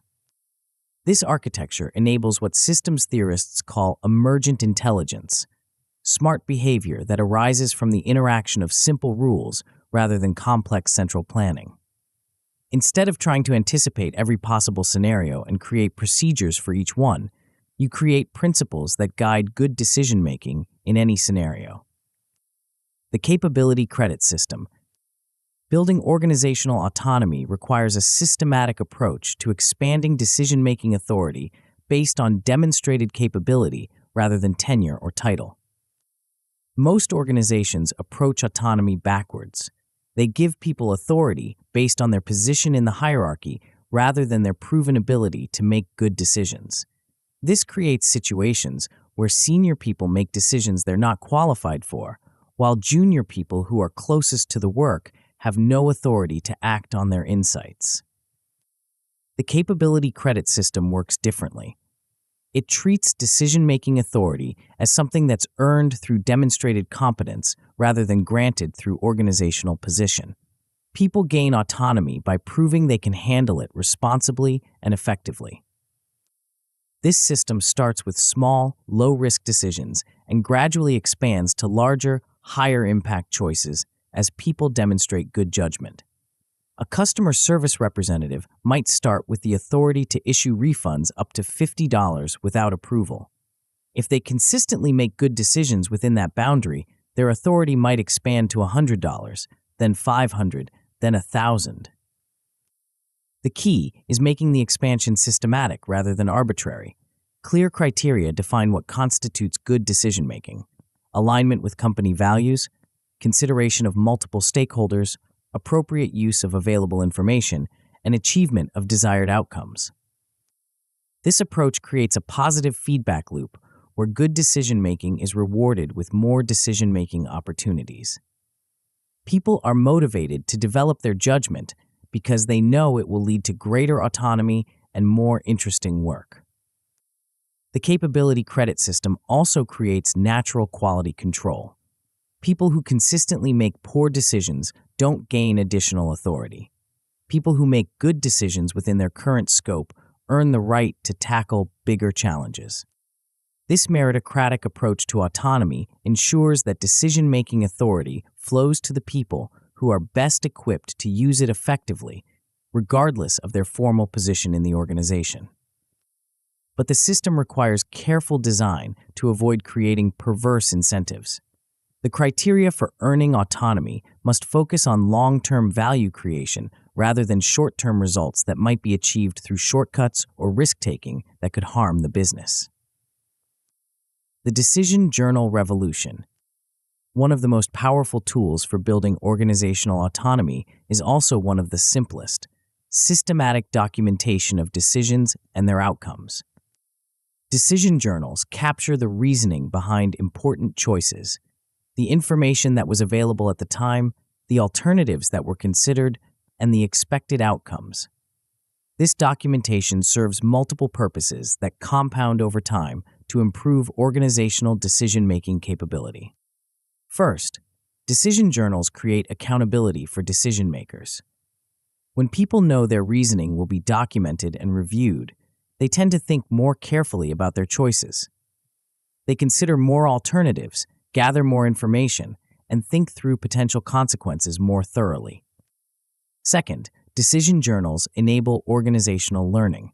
When decisions work out well, the organization can understand why and apply similar reasoning to future choices. When decisions work out poorly, the organization can learn from the mistakes without repeating them. Third, decision journals create transparency that builds trust in autonomous decision-making. When people can see the reasoning behind decisions, they're more likely to support them even if they would have made different choices. This transparency reduces the political friction that often accompanies distributed authority. The most effective decision journals follow a simple template that captures the essential elements without creating bureaucratic overhead. They document the decision being made, the context that influenced it, the alternatives that were considered, the reasoning for the chosen approach, and the expected outcomes. This documentation doesn't need to be lengthy or formal. A few paragraphs that capture the key thinking are usually sufficient. The goal is creating a record that enables learning and accountability, not creating a bureaucratic process that slows down decision-making. Decision journals become particularly powerful when they're reviewed regularly to extract insights about what kinds of decisions work well in different situations. This analysis can identify patterns that inform future choices and reveal systematic biases that might be affecting decision quality. Over time, decision journals create an institutional memory that preserves organizational learning even as people change roles or leave the company. The knowledge about what works and what doesn't becomes embedded in the organization rather than trapped in individual heads. The guardrail framework. Effective autonomy requires clear boundaries that define the scope of independent decision-making authority. Many leaders resist giving people autonomy because they're afraid of losing control. They worry that people will make decisions that conflict with company strategy, violate important principles, or create problems that are expensive to fix. These concerns are legitimate, but the solution isn't to retain centralized control. It's to design better guardrails that enable confident, autonomous action within defined boundaries. Guardrails work like the barriers on a mountain road. They don't tell you exactly where to drive, but they prevent you from going off the cliff. They provide safety and confidence that enables faster, more decisive action rather than constraining it. Effective guardrails have several characteristics. They're clear and specific rather than vague and subjective. They focus on outcomes and principles rather than processes and procedures. They're designed to prevent serious harm rather than minor mistakes. Financial guardrails might specify spending limits for different types of decisions. A marketing manager might have authority to approve campaigns up to $10,000 without additional approval, but require sign-off for larger investments. Quality guardrails might define minimum standards that must be maintained regardless of other considerations. A customer service representative might have broad authority to resolve customer issues as long as the solution maintains the company's reputation and follows legal requirements. Strategic guardrails might specify principles that should guide decision-making even when specific procedures don't exist. These might include prioritizing long-term value over short-term gains, treating all stakeholders fairly, or maintaining transparency in communications. The key is making guardrails enabling rather than constraining. They should give people confidence to act rather than reasons to hesitate. They should clarify what's possible rather than emphasizing what's forbidden. Well-designed guardrails also evolve based on experience and changing circumstances. As people demonstrate good judgment within existing boundaries, the guardrails can be expanded to give them more scope for autonomous action. As business conditions change, guardrails can be adjusted to reflect new priorities or constraints. The microservice organization model. The most effective autonomous organizations mirror the architecture of modern software systems. Small, independent teams that own specific outcomes and communicate through well-defined interfaces. Traditional organizational structures are built like monolithic software applications, large, complex hierarchies where everything is connected to everything else, and changes in one area require coordination across multiple departments. This monolithic approach creates the same problems in organizations that it creates in software: slow deployment of changes, complex coordination requirements, and cascading failures when one component breaks. The microservice organization model works differently. Instead of large departments with complex interdependencies, you create small, cross-functional teams that own specific business outcomes and have the authority to achieve those outcomes however they think best. Each team operates like a small business within the larger business. They have clear objectives, defined resources, and the autonomy to make decisions about how to achieve their goals. They communicate with other teams through well-defined interfaces rather than complex coordination processes. This approach enables rapid experimentation and iteration because teams can make changes without requiring approval or coordination from multiple other groups. It also creates clear accountability because each team owns specific outcomes and can be evaluated based on their results. The microservice model also enables scaling without proportional increases in coordination overhead. As the business grows, you can add new teams rather than expanding existing ones. Each team maintains its autonomy and effectiveness regardless of how many other teams exist in the organization. But the microservice model requires careful design to ensure that autonomous teams work together effectively rather than optimizing for their own objectives at the expense of overall business performance.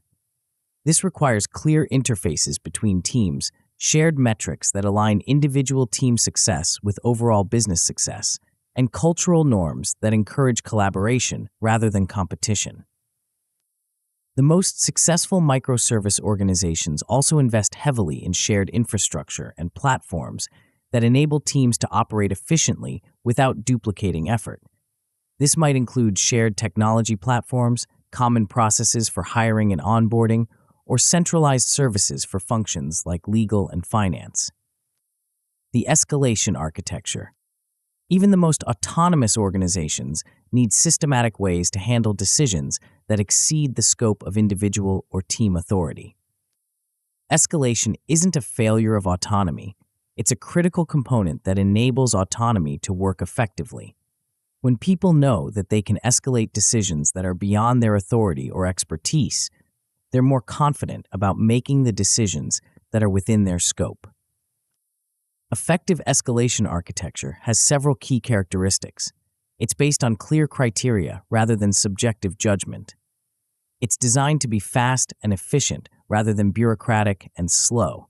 It focuses on getting the right expertise involved rather than just moving decisions up the hierarchy. The criteria for escalation should be specific and objective. Financial thresholds, risk levels, strategic importance, and stakeholder impact can all be used to determine when escalation is appropriate. The goal is creating clear rules that people can apply consistently without requiring judgment calls about when to escalate. Escalation should also be designed to preserve autonomy rather than undermining it.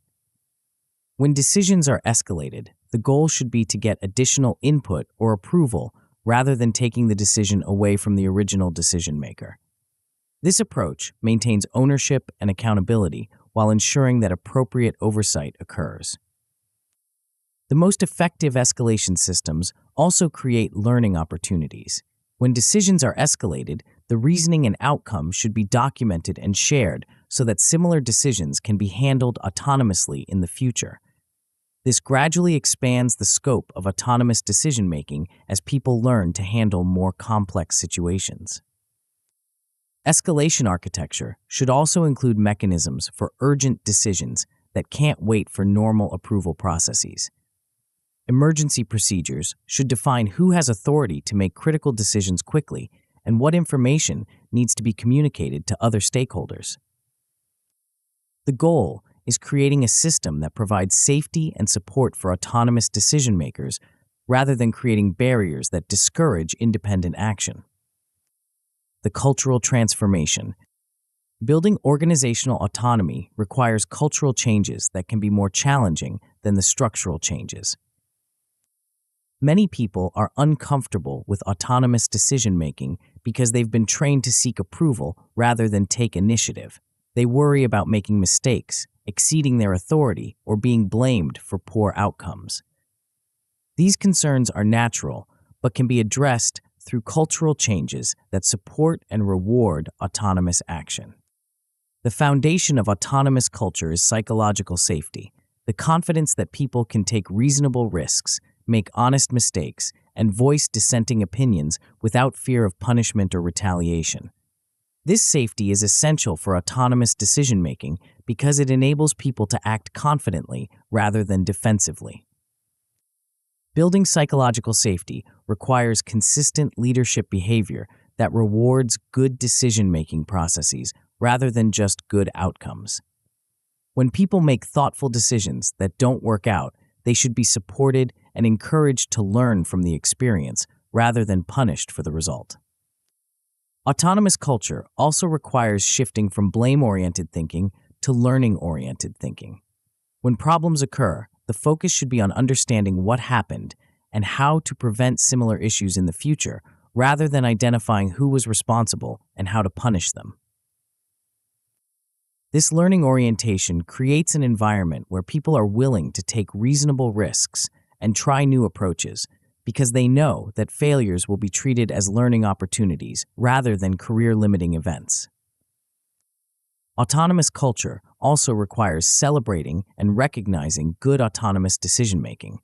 When people make decisions that work out well, their success should be acknowledged and shared with others. This recognition reinforces the value of autonomous action and encourages others to take similar initiative. The most important cultural change is shifting from activity-based evaluation to outcome-based evaluation. Instead of measuring people based on how busy they are or how many tasks they complete, measure them based on the results they achieve and the value they create. This outcome focus naturally encourages autonomous behavior because people understand that they'll be evaluated based on their results rather than their compliance with procedures or their ability to get approval for their actions. The measurement revolution. Autonomous organizations require different measurement approaches than traditional hierarchical organizations. Traditional metrics focus on individual productivity, departmental efficiency, and compliance with procedures. These metrics make sense in command and control environments where the goal is ensuring that people follow instructions correctly. Autonomous organizations need metrics that focus on outcomes, learning, and system performance. The goal is ensuring that autonomous decisions create value for the business rather than just following predetermined processes. Outcome metrics measure the results that autonomous teams and individuals achieve rather than the activities they perform. Revenue growth, customer satisfaction, quality improvements, and cost reductions all provide better insight into autonomous performance than activity-based metrics like hours worked or tasks completed.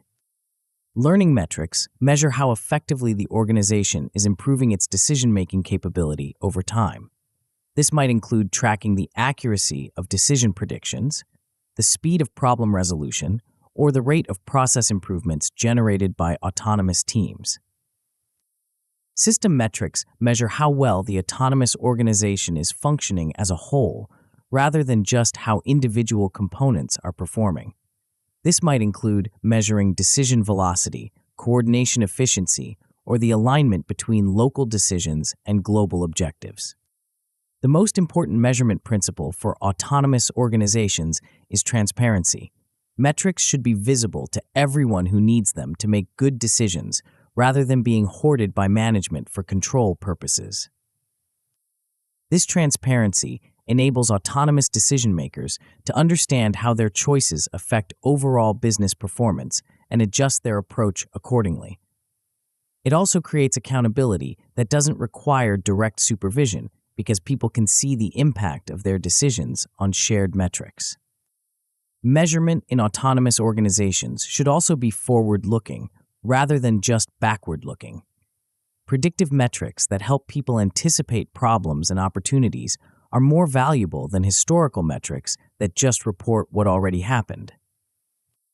The compound effect. Organizations that master autonomy gain competitive advantages that compound over time and become increasingly difficult for competitors to replicate. Autonomous organizations can respond to opportunities and challenges faster because they don't need to wait for central approval to take action.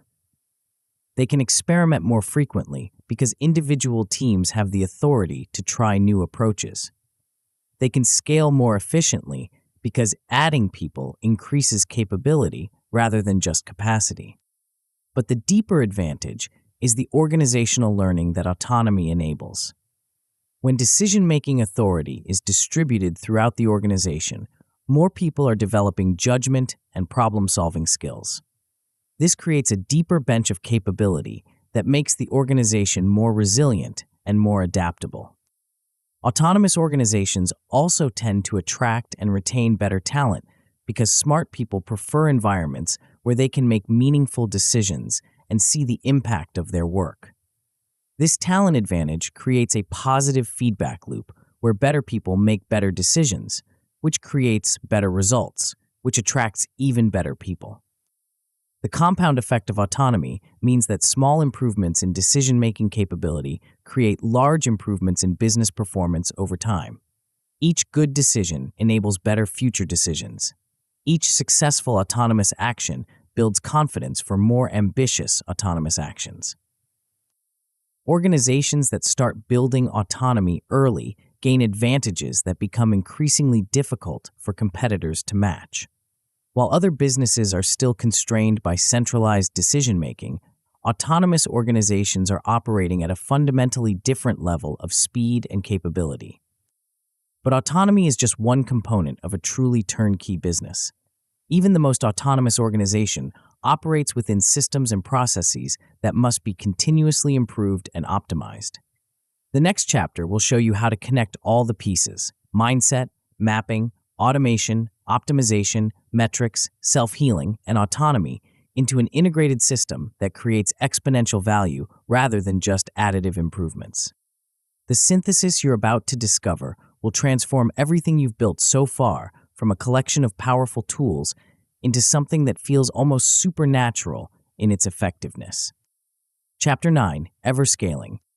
You're standing at the edge of a transformation that will redefine everything you thought you knew about running a business. Behind you lies the old world, the world of heroic effort, manual processes, and founder dependency. The world where growth means more complexity, more stress, and more hours stolen from the life you started your business to create. The world where you're the most essential and most constrained person in your own company. Ahead of you lies something different, something that most entrepreneurs never discover because they get trapped in the operator's mindset before they can see the architect's vision. Something that feels almost illegal in its efficiency and almost supernatural in its effectiveness. You've built the individual components, the systems mindset that sees leverage where others see problems, the process maps that freeze tribal knowledge into transferable blueprints, the automation stack that turns keyboards into code, the flow optimization that eliminates waste and accelerates throughput, the live metrics that transform data into insight, the self-healing infrastructure that recovers without human intervention, and the autonomy engine that distributes intelligence throughout your organization. But here's what separates the entrepreneurs who build turnkey businesses from those who build elaborate jobs for themselves: understanding how these components connect into something exponentially more powerful than the sum of their parts. This is the moment when everything clicks. When the individual systems you've built start talking to each other, learning from each other, and amplifying each other's effects.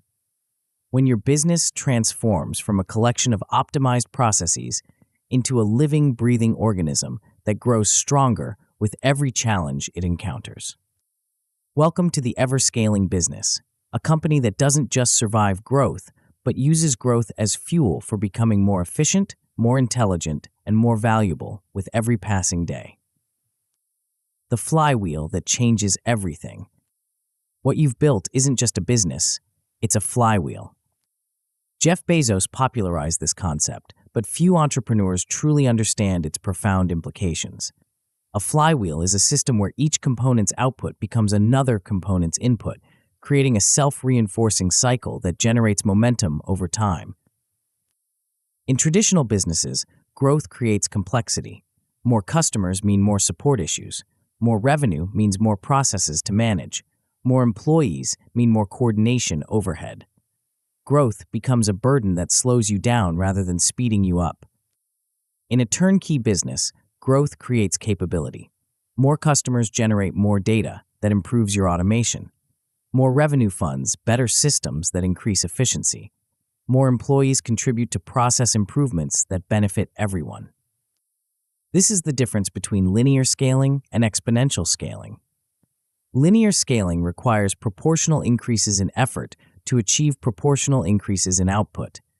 Exponential scaling creates disproportionate increases in output with decreasing marginal effort. Your system's mindset feeds your process maps by identifying which workflows create the most leverage. Your process maps feed your automation stack by providing clear blueprints for what to automate.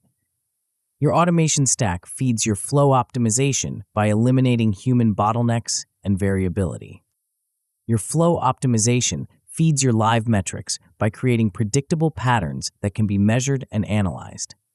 Your live metrics feed your self-healing systems by providing the data needed to detect and respond to problems automatically.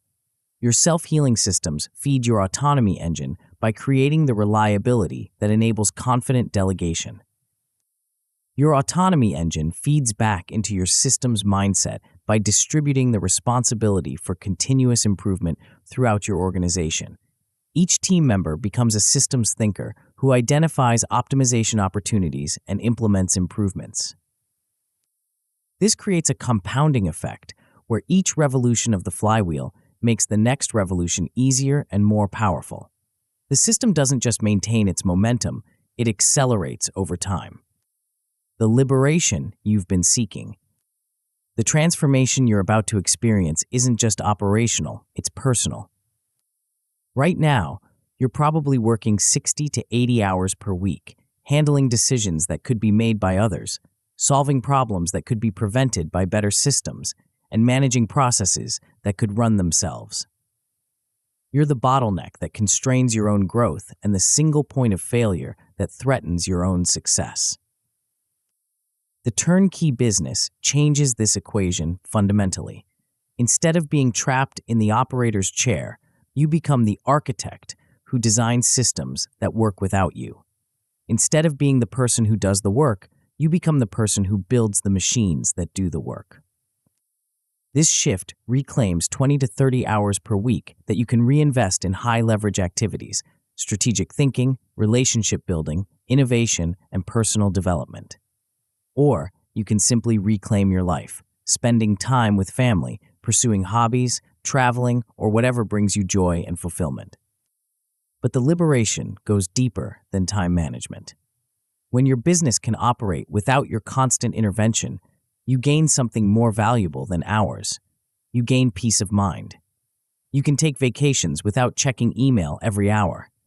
You can sleep without worrying about what might go wrong overnight. You can focus on the future without being constantly pulled back into operational firefighting. This psychological freedom transforms your relationship with your business from ownership to stewardship. Instead of being owned by your business, you become its guardian and guide. Instead of being enslaved by its demands, you become empowered by its capabilities. The turnkey business also creates financial freedom that extends beyond current cash flow. When your business operates systematically rather than personally, it becomes an asset that can be valued, scaled, and eventually sold for multiples that reflect its systematic capabilities rather than just its current revenue. Investors and acquirers pay premium valuations for businesses that can grow without founder dependency. They understand that systematic businesses are more predictable, more scalable, and more valuable than businesses that depend on heroic individual effort. The relationship revolution. The turnkey business doesn't just transform your relationship with work, it transforms your relationships with everyone in your life. When you're no longer firefighting constantly, you can be present with your family instead of distracted by work emergencies. When you're no longer the bottleneck for every decision, you can engage in conversations without constantly checking your phone. When you're no longer stressed about operational chaos, you can enjoy experiences without worrying about what's happening at the office. Your relationships with your team also transform dramatically. Instead of being the micromanager who hoards decisions and creates dependency, you become the leader who empowers others and creates opportunity. Instead of being the person who assigns tasks, you become the person who defines outcomes and enables success. This shift creates a positive feedback loop in your organizational culture. When people feel trusted and empowered, they become more engaged and more innovative. When they see that good decisions are rewarded with more autonomy, they invest more effort in developing their judgment. When they understand how their work contributes to larger outcomes, they take more ownership of results. The turnkey business also attracts different kinds of people than traditional businesses. Instead of attracting people who want to be told what to do, you attract people who want to figure out how to achieve ambitious goals. Instead of attracting people who avoid responsibility, you attract people who seek ownership and impact. This talent upgrade creates another compounding effect. Better people make better decisions, which creates better results, which attracts even better people. Your business becomes a magnet for high performers who are excited by the opportunity to work in an environment that values intelligence, initiative, and results over politics, hierarchy, and compliance. The relationships with your customers also improve because systematic businesses deliver more consistent, more reliable, and more responsive service. When your processes are optimized and automated, customers get faster responses, fewer errors, and more predictable experiences. The achievements that become possible. The turnkey business unlocks achievements that are impossible for businesses that depend on founder involvement. You can launch side ventures without creating chaos in your primary business because your systems can handle growth and complexity without requiring your personal attention. You can explore new markets, test new business models, or pursue passion projects without sacrificing the performance of your existing operations. You can take month-long sabbaticals while your business not only maintains performance, but actually improves it. Your team uses your absence as an opportunity to demonstrate their capabilities and implement improvements they've been considering. You return to a business that's stronger than when you left. You can attract Tier 1 talent who would never consider working for a traditional small business because they're excited by the opportunity to work in an environment that operates with the sophistication of much larger organizations. These high performers bring capabilities and perspectives that accelerate your growth and open new possibilities. You can pursue acquisition opportunities that would be impossible to integrate if your business required your personal involvement in operations. Instead of being constrained by your own capacity to manage complexity, you can grow through strategic acquisitions that are integrated into your systematic operations. You can command investor attention and capital that's typically reserved for much larger businesses because investors recognize that systematic businesses have fundamentally different risk and growth profiles than personality-dependent businesses. Most importantly, you can pursue whatever definition of success matters most to you. If you want to build a billion-dollar empire, your systematic foundation can support that growth without breaking. If you want to create a lifestyle business that funds your ideal life, your systems can deliver that outcome with minimal ongoing effort. The turnkey business gives you options that most entrepreneurs never have because they're too busy operating their businesses to design them strategically. The compounding advantage. The most powerful aspect of the turnkey business is how the benefits compound over time. Each process you systematize makes it easier to systematize the next process because you develop pattern recognition and institutional knowledge about what works. Each automation you implement provides data and insights that improve future automations. Each team member you empower becomes a force multiplier who identifies and implements additional improvements. This compounding effect means that the marginal cost of improvement decreases over time while the marginal benefit increases. The first process map might take weeks to create and implement. The 10th process map might take hours because you've developed templates, tools, and expertise that accelerate the work. The first automation might require extensive custom development and testing. The 10th automation might leverage existing infrastructure and proven patterns that make implementation faster and more reliable. The first autonomous team member might require extensive coaching and support. The 10th autonomous team member joins an environment where autonomous behavior is normal and expected, making the transition natural and rapid. This compounding advantage creates a widening gap between your capabilities and those of competitors who are still operating with traditional approaches. While they're struggling with the same operational challenges year after year, you're building capabilities that make those challenges obsolete. The gap becomes increasingly difficult for competitors to close because they're not just behind in terms of current capabilities, they're behind in terms of learning and improvement velocity. You're getting better faster than they are, which means the distance between you increases over time rather than remaining constant. This sustainable competitive advantage is what transforms good businesses into great businesses and great businesses into industry leaders. It's not just about being better today, it's about building the capability to be better tomorrow and every day after that. The predictive transformation. The most sophisticated turnkey businesses don't just respond to changes, they anticipate them.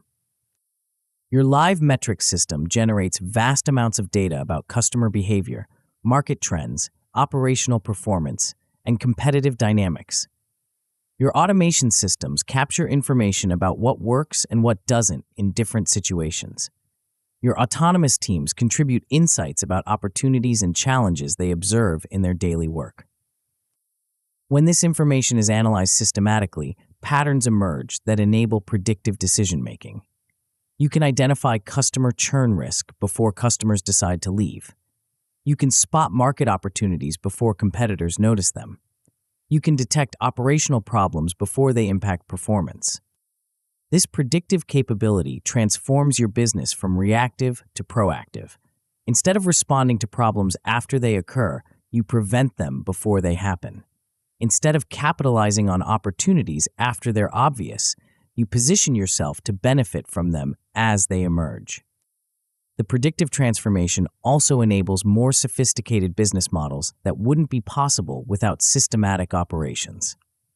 Dynamic pricing, personalized service delivery, and adaptive resource allocation all require the kind of real-time insight and automated response that turnkey businesses provide. This predictive advantage becomes more pronounced as your business accumulates more data and develops more sophisticated analytical capabilities. The longer your systems operate, the better they become at identifying patterns and predicting outcomes. Competitors who are still operating reactively can't match this predictive capability because they don't have the systematic foundation required to collect, analyze, and act on the necessary data. They're always one step behind because they're responding to changes instead of anticipating them. The network effect. The most successful turnkey businesses don't just optimize their internal operations, they create network effects that amplify their advantages. When your business operates systematically, it becomes easier to integrate with partners, vendors, and customers who also value systematic approaches. You can create automated connections that streamline collaboration and reduce friction in business relationships. Your systematic capabilities also make you a more attractive partner for other businesses that want to leverage your efficiency and reliability. Instead of being just another vendor, you become a strategic partner who can help others improve their own operations. This network effect creates additional revenue opportunities through partnerships, licensing, and consulting that wouldn't be available to businesses that operate chaotically. Your systematic capabilities become assets that can be monetized beyond your core business model.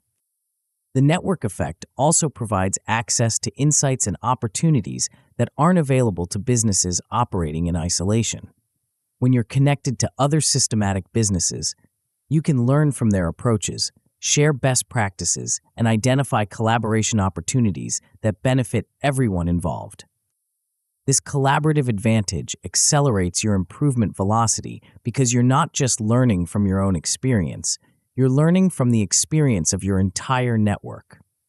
You can implement proven solutions instead of developing everything from scratch. The network effect becomes self-reinforcing as your reputation for systematic excellence attracts more high-quality partners and opportunities. Success breeds success in ways that create exponential rather than linear growth trajectories. Your freedom forecast. Take a moment to envision what your life will look like 12 months from now if you implement the turnkey business principles consistently. Your work week has shrunk from 70 hours to 40 hours, but your business is performing better than ever. Revenue has increased by 50%, while operating costs have decreased by 20% due to systematic efficiencies. Customer satisfaction scores are at all-time highs because your processes deliver consistent, reliable experiences. You're taking real vacations, 2-week trips where you don't check email and don't worry about what's happening at the office because you know your systems can handle whatever arises. Your team is more engaged and more capable because they've been empowered to make decisions and own outcomes. You're sleeping better because you're not constantly worried about operational fires that might erupt overnight. You're more present with your family because you're not distracted by work emergencies that require your immediate attention. You're working on strategic initiatives that excite you, new products, new markets, new partnerships, instead of spending your time on operational maintenance that drains your energy.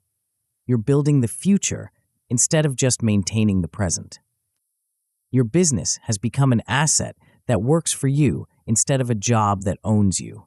You have options that most entrepreneurs never achieve because your business can operate and grow without your constant involvement.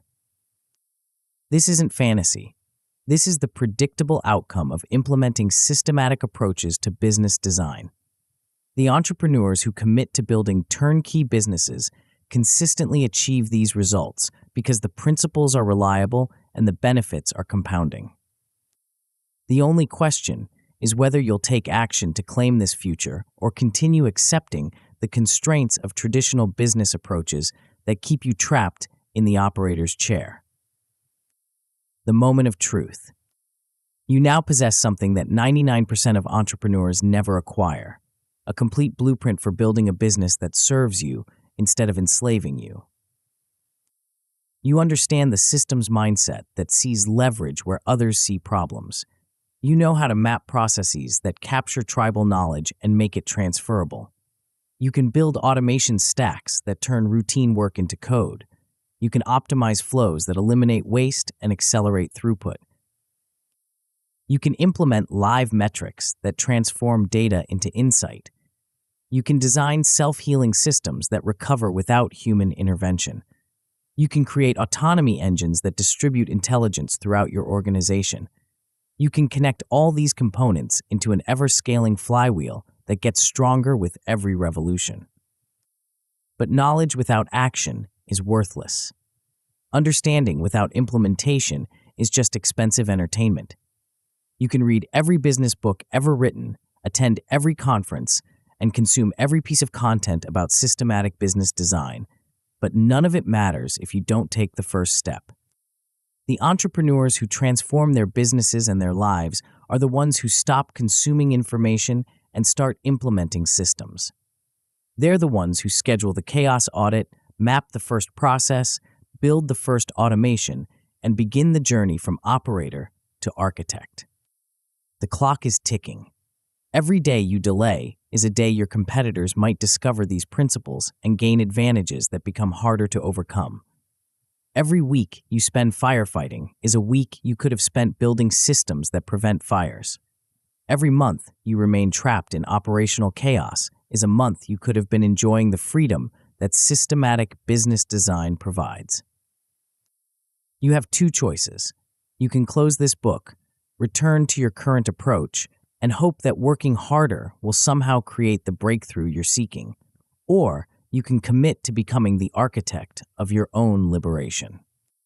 You can build the machine that builds the machine. You can create the business that works without you. You can join the ranks of turnkey titans who have discovered the ultimate unfair advantage, mastery of process over product. The blueprint is in your hands. The tools are available. The path is clear. The only question remaining is, will you build the machine or will you stay the cog? Your future self is waiting for your answer. The transformation begins now.